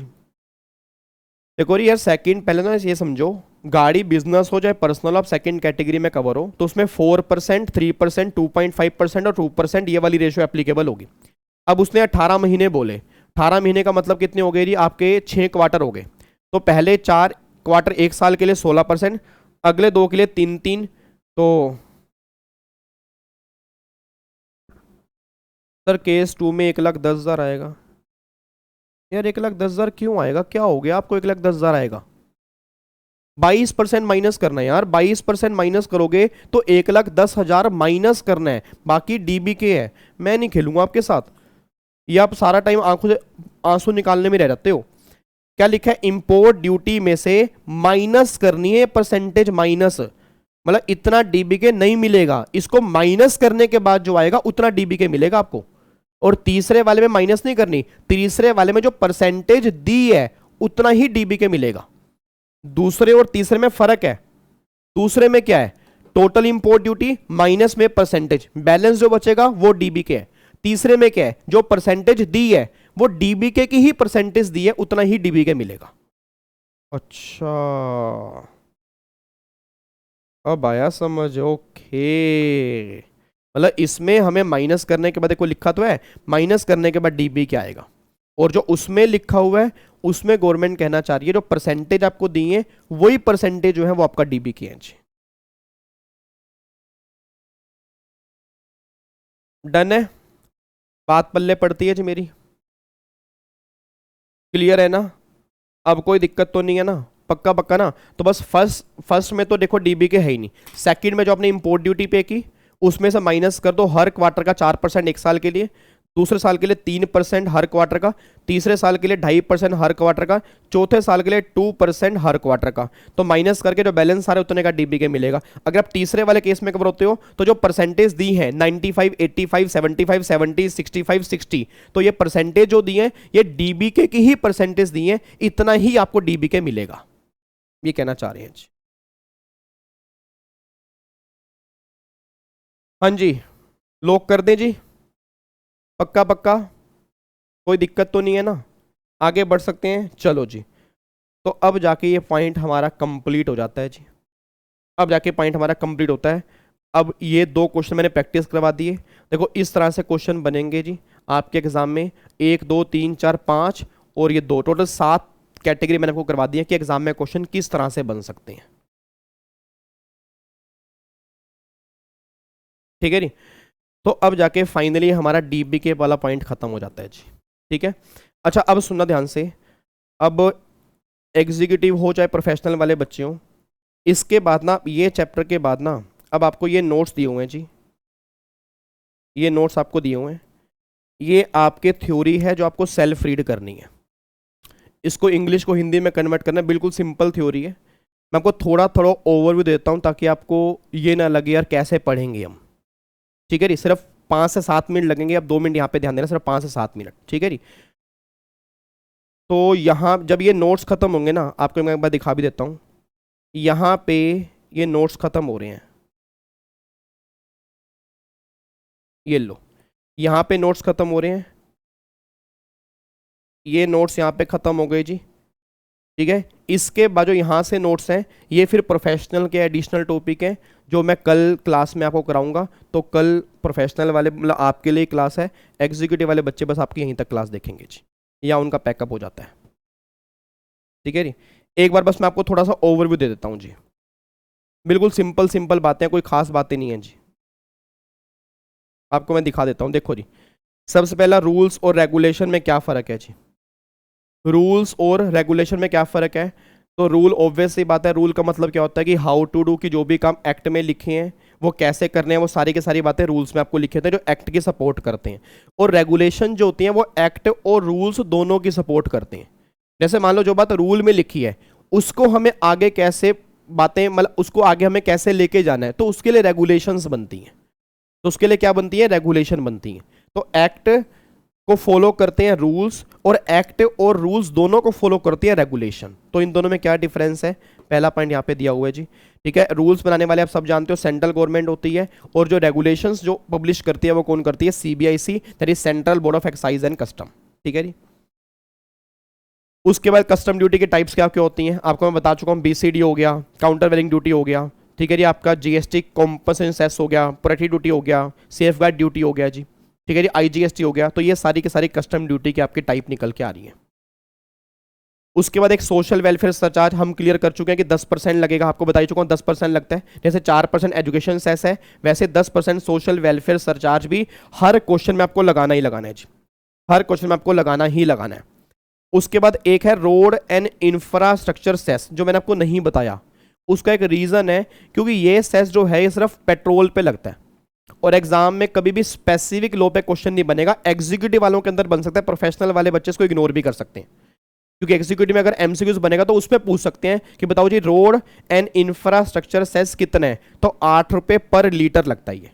मतलब पेट्रोल के ऊपर अगर हम पेट्रोल इंपोर्ट करते हैं तो उसके ऊपर 8 रुपये पर लीटर पर हमें ये सेस भी देना होता है, क्योंकि गवर्नमेंट चाहती है कि आप कम से कम पेट्रोल इंपोर्ट करो, आप इंडिया में ही पेट्रोल ढूंढो, और अगर पेट्रोल इंपोर्ट करोगे तो 8 रुपये पर लीटर के हिसाब से ये सेस भी आपको देना पड़ेगा जी, ठीक है जी। उसके बाद एक हेल्थ सेस भी है, ये भी मैंने प्रोफेशनल वाले बच्चे ये भी इग्नोर कर सकते हैं जी, बट एग्जीक्यूटिव वाले बच्चों के MCQs में क्वेश्चन बन सकते हैं जी। अब ये क्या होता है, अगर आप मेडिकल इक्विपमेंट बाहर से इंपोर्ट कर रहे हो, जैसे मेडिकल इक्विपमेंट मतलब कोविड के अंदर ना, ये देखो फाइनेंस एक्ट 20 के अंदर आया, ये कोविड की वजह से आया था। ये कोविड के चक्कर में आया कि जब बाहर से मेडिकल इक्विपमेंट काफ़ी सारे इंपोर्ट किए गए तो गवर्नमेंट ने इंपोर्ट पे ड्यूटी लगा दी मेडिकल इक्विपमेंट। मतलब गवर्नमेंट को भी एक तरीका मिल गया पैसे कमाने का, कि भाई साहब बड़ी बड़ी कंपनी मेडिकल इक्विपमेंट इंपोर्ट कर रही हैं, यहाँ का पैसा बाहर जा रहा है, तो गवर्नमेंट ने कहा हम एक सेस एप्लीकेबल कर देंगे जो लोगों की हेल्थ के ऊपर लगाएंगे, क्योंकि वैसे तो वो हेल्थ पे लगाने के लिए पैसा देंगे नहीं। आज अगर हम लोगों से पैसा मांगे, लो भाई लोगों की हेल्थ पे लगाने के लिए पैसा दो, तो कोई पर्सन देने को तैयार है? Answer is no. तो गवर्नमेंट ने यहाँ पे एक सेस इंसर्ट कर दिया फाइनेंस एक्ट 20 में कि जो मेडिकल इक्विपमेंट इंपोर्ट करेगा, ठीक है, ये सारे नहीं, जो 4th शेड्यूल में, 4th शेड्यूल में कौन से हैं वो हमारे किसी काम के नहीं है, तो उस पर हमें 5% ये सेस देना पड़ेगा जी, 5% हमें सेस देना पड़ेगा, और उसका कोई भी क्रेडिट जो है ना आपको अवेलेबल नहीं होगा।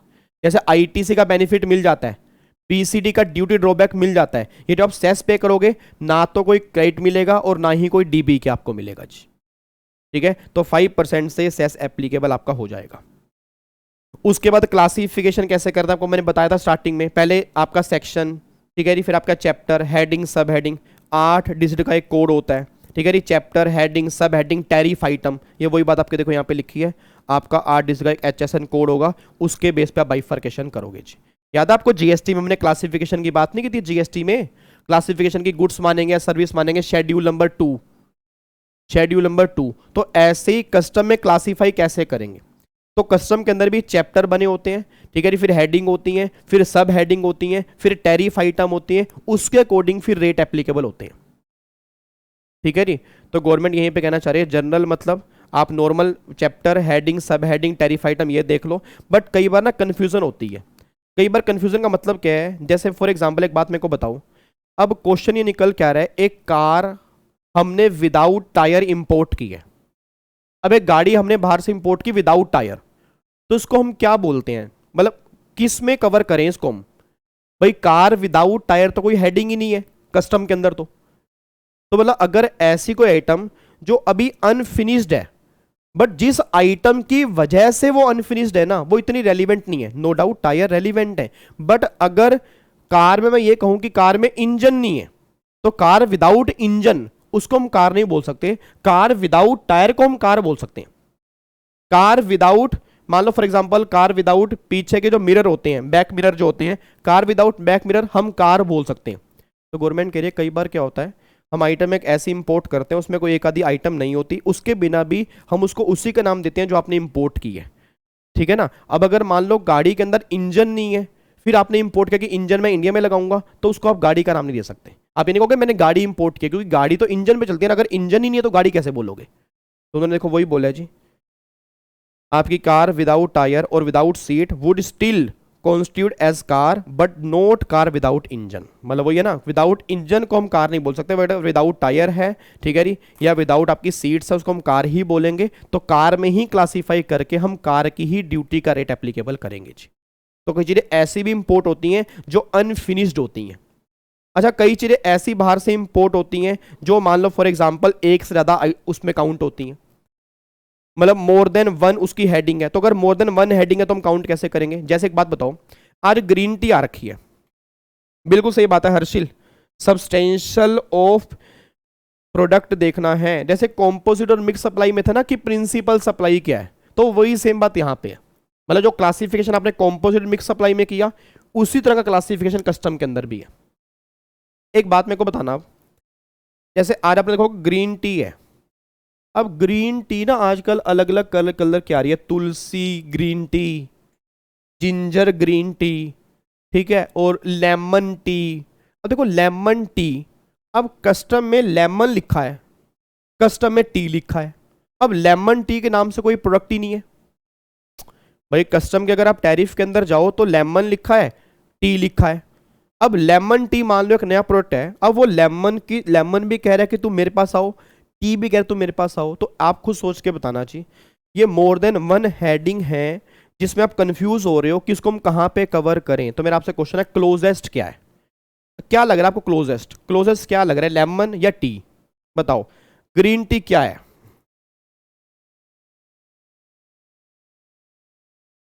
क्या बोलेंगे इसको, लेमन या टी? ऑब्वियस सी बात, हम क्या बोलेंगे जी, उसको हम क्या बोलेंगे, टी बोल के चलेंगे। तो देखो यहाँ पे लिखा है mint tea not separately classify, कोई सेपरेटली क्लासीफाई नहीं है, but the classification should be the tea as product is closest to the one heading that is tea. Mint is only a flavour, mint जो है एक only flavour है। तो custom के अंदर ये बात लिखी है कि अगर मोर देन वन हेडिंग आ रही है तो जो क्लोजेस्ट हेडिंग आपको लग रही है, जो क्लोजेस्ट हेडिंग होगी ना, आप उसमें क्लासीफाई कर दोगे। असेंशियल देख लो आप, क्या मेन चीज उसके अंदर क्या है, तो उसके बेस पे आप क्लासीफाई कर दो, काम खत्म करो जी।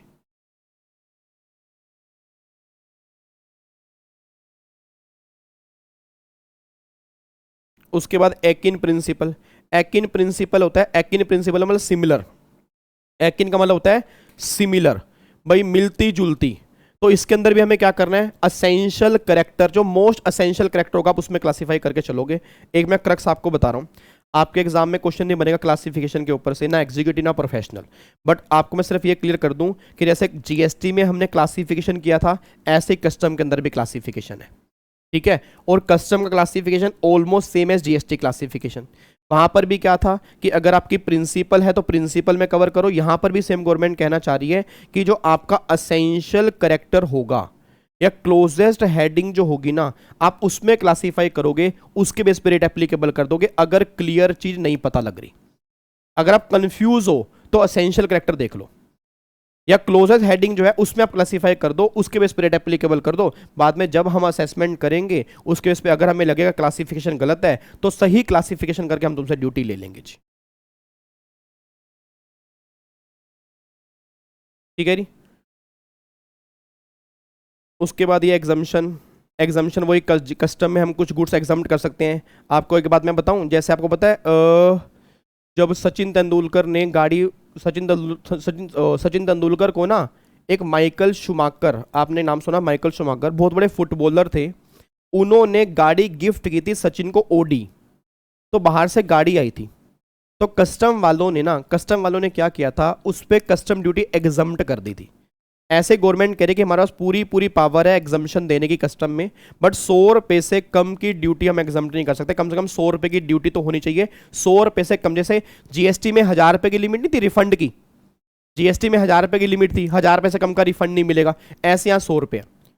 भाई 100 रुपये से अगर ऊपर की कोई ड्यूटी होगी तो हम एग्जाम्प्ट कर देंगे। बहुत एग्जाम्शन मिली है सर, अमिताभ बच्चन को कई बार एग्जाम्शन गवर्नमेंट ने दी है, सचिन तेंदुलकर को दी है सर।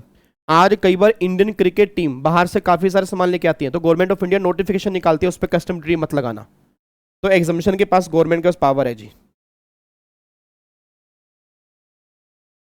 ठीक है, ऑफिसर कस्टम के ऑफिसर कौन कौन से होते हैं, उनकी पावर क्या क्या होती है। ठीक है, declare warehousing station, allow setting of warehouse, power to search, search करने की पावर है, सीज करने की पावर है, अरेस्ट करने की पावर है जी। ये पावर कस्टम ऑफिसर को होती है। पोर्ट वही sea port, airport, land custom station, Indian inland container station हो गया, कंटेनर फ्रेट स्टेशन हो गया, मतलब वही कस्टम पोर्ट, मैंने कहा था ना आना है तो कस्टम पोर्ट पे आना है, कस्टम स्टेशन हो गया, ये आपके पोर्ट होते हैं। मोड ऑफ क्लियरेंस आप कैसे कैसे क्लियर करवा सकते हो जी, regular cargo, courier, foreign post office, baggage, मतलब किस तरह से किस तरह से आप इसको क्लियर करवा सकते हो। तो रेगुलर कार्गो मतलब वेसल, शिप, एयरक्राफ्ट हो गया, कोरियर के थ्रू आप सामान लेके आ सकते हो। फॉरेन पोस्ट ऑफिस, आजकल फॉरेन पोस्ट ऑफिस अलग बन चुके हैं नॉर्मल पोस्ट ऑफिस के अलावा, जो इंटरनेशनल टूरिस्ट होते हैं ना उनके लिए बने हैं, तो उसके थ्रू भी सामान आता है। तो फॉरेन पोस्ट ऑफिस हो गया, बैगेज हो गया, बैगेज मीन्स लगेज हो गया आपका जी। Demand and recovery, demand and recovery means अगर आपने ड्यूटी सही टाइम पर पे नहीं की तो गवर्नमेंट आपसे डिमांड भी क्रिएट कर सकती है। अब वो ड्यूटी क्यों नहीं पे की, उसके रीजन दो होंगे, या तो इंटेंशन बोनाफाइड होगी या मेलाफाइड होगी। बोनाफाइड मतलब आप सच्चे हो, अनजाने में गलती हो गई तो 1 साल के अंदर आपके पास नोटिस आ जाएगा, और अगर मेलाफाइड हो तो 5 साल तक कभी भी आपके घर में नोटिस आ सकता है। और नोटिस आएगा उसके बाद फिर गवर्नमेंट क्या करेगी, ऑर्डर पास कर देगी। तो ये पॉइंट यहाँ पे लिखी है जी। और गवर्नमेंट आपकी प्रॉपर्टी भी अटैच कर सकती है, क्योंकि अगर आप पेमेंट नहीं करोगे तो आपकी प्रॉपर्टी सेल करके डिपार्टमेंट अपनी रिकवरी कर लेगा। बस ये पर ध्यान दो जी।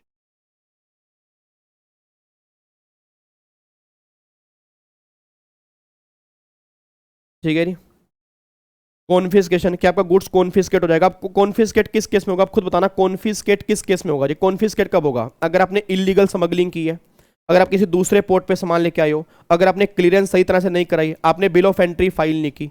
ठीक है जी। आप याद करो इंडियन कस्टम वोटर, अगर वो सामान इंडिया में आना था, आप किसी और पोर्ट पे लेके चले गए हो, तो ये सारे कॉन्फिस्केशन के रास्ते हैं ना। तो वही पॉइंट आपके 1 बाय 1 यहाँ लिखा है कि अगर आपके दिमाग में कोई खुराफात चल रही है कि मैं किसी तरह से टैक्स की चोरी कर लूंगा, या इलीगल तरीके से मैं गुड्स को रिमूव कर लूंगा, या मैं वेयर हाउस में सामान रख के और वहीं से वहीं किसी को ट्रांसफर कर दूंगा, मतलब कोई भी आपके दिमाग में खुराफाती चल रही है, तो गवर्नमेंट कह रही है आपके गुड्स को हम कॉन्फिस्केट कर सकते हैं।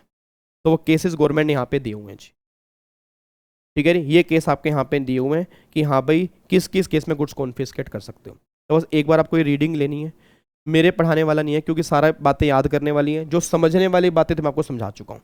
ठीक है, एक बार इसकी रीडिंग आपने जरूर लेनी है। मैं ये नहीं कह रहा रटना है, रीडिंग जरूर लेनी है, चाहे वो एग्जीक्यूटिव वाला बच्चा हो चाहे वो प्रोफेशनल वाला बच्चा हो जी। ठीक है जी। तो अब जाके इसको हम पैकअप करते हैं। तो फाइनली कल हमारी लास्ट क्लास है प्रोफेशनल वाले बच्चों की। अच्छा, आप मेरे को एक बात बताना, मेरे ख्याल से EBCL में ना आपकी फॉरेन ट्रेड पॉलिसी है। कल कस्टम हमारा पैक हो जाएगा। आपके 2 लेक्चर हैं, एक तो लेक्चर कल मैं कस्टम का लाइव ही लूंगा, एक टॉपिक है आपका FTP का, फॉरेन ट्रेड पॉलिसी, जो आपने पढ़ी हुई है पहले, एग्जीक्यूटिव या प्रोफेशनल मुझे नहीं पता कब पढ़ी है, बट वो टॉपिक आपके ना कस्टम के अंदर भी दिया हुआ है। तो उसकी एक रिकॉर्डिंग है 1 या 1.5 घंटे की, वो रिकॉर्डिंग में डाल दूंगा FTP। अगर आपको FTP आता है, आपने EBCL या पहले कहीं पढ़ा हुआ है, फॉरेन ट्रेड पॉलिसी पढ़ी हुई है EBCL के अंदर, तो फिर तो चाहे वो लेक्चर इग्नोर कर देना। अगर वो नहीं पढ़ा तो वो 1 घंटे या 1.5 घंटे का लेक्चर है, वो आप देख लेना जी। ठीक है, नहीं तो फाइनली कल की क्लास में हमारा कस्टम जो है वो पैकअप हो जाएगा जी। लेकिन पढ़ी नहीं तो कोई बात नहीं, वो फिर 1-1.5 घंटे क्लास होगी, वो देख लेना। जिसने पढ़ी हुई है वो मत देखना, क्योंकि EBCL के अंदर जो FTP है वही सेम FTP कस्टम के अंदर है।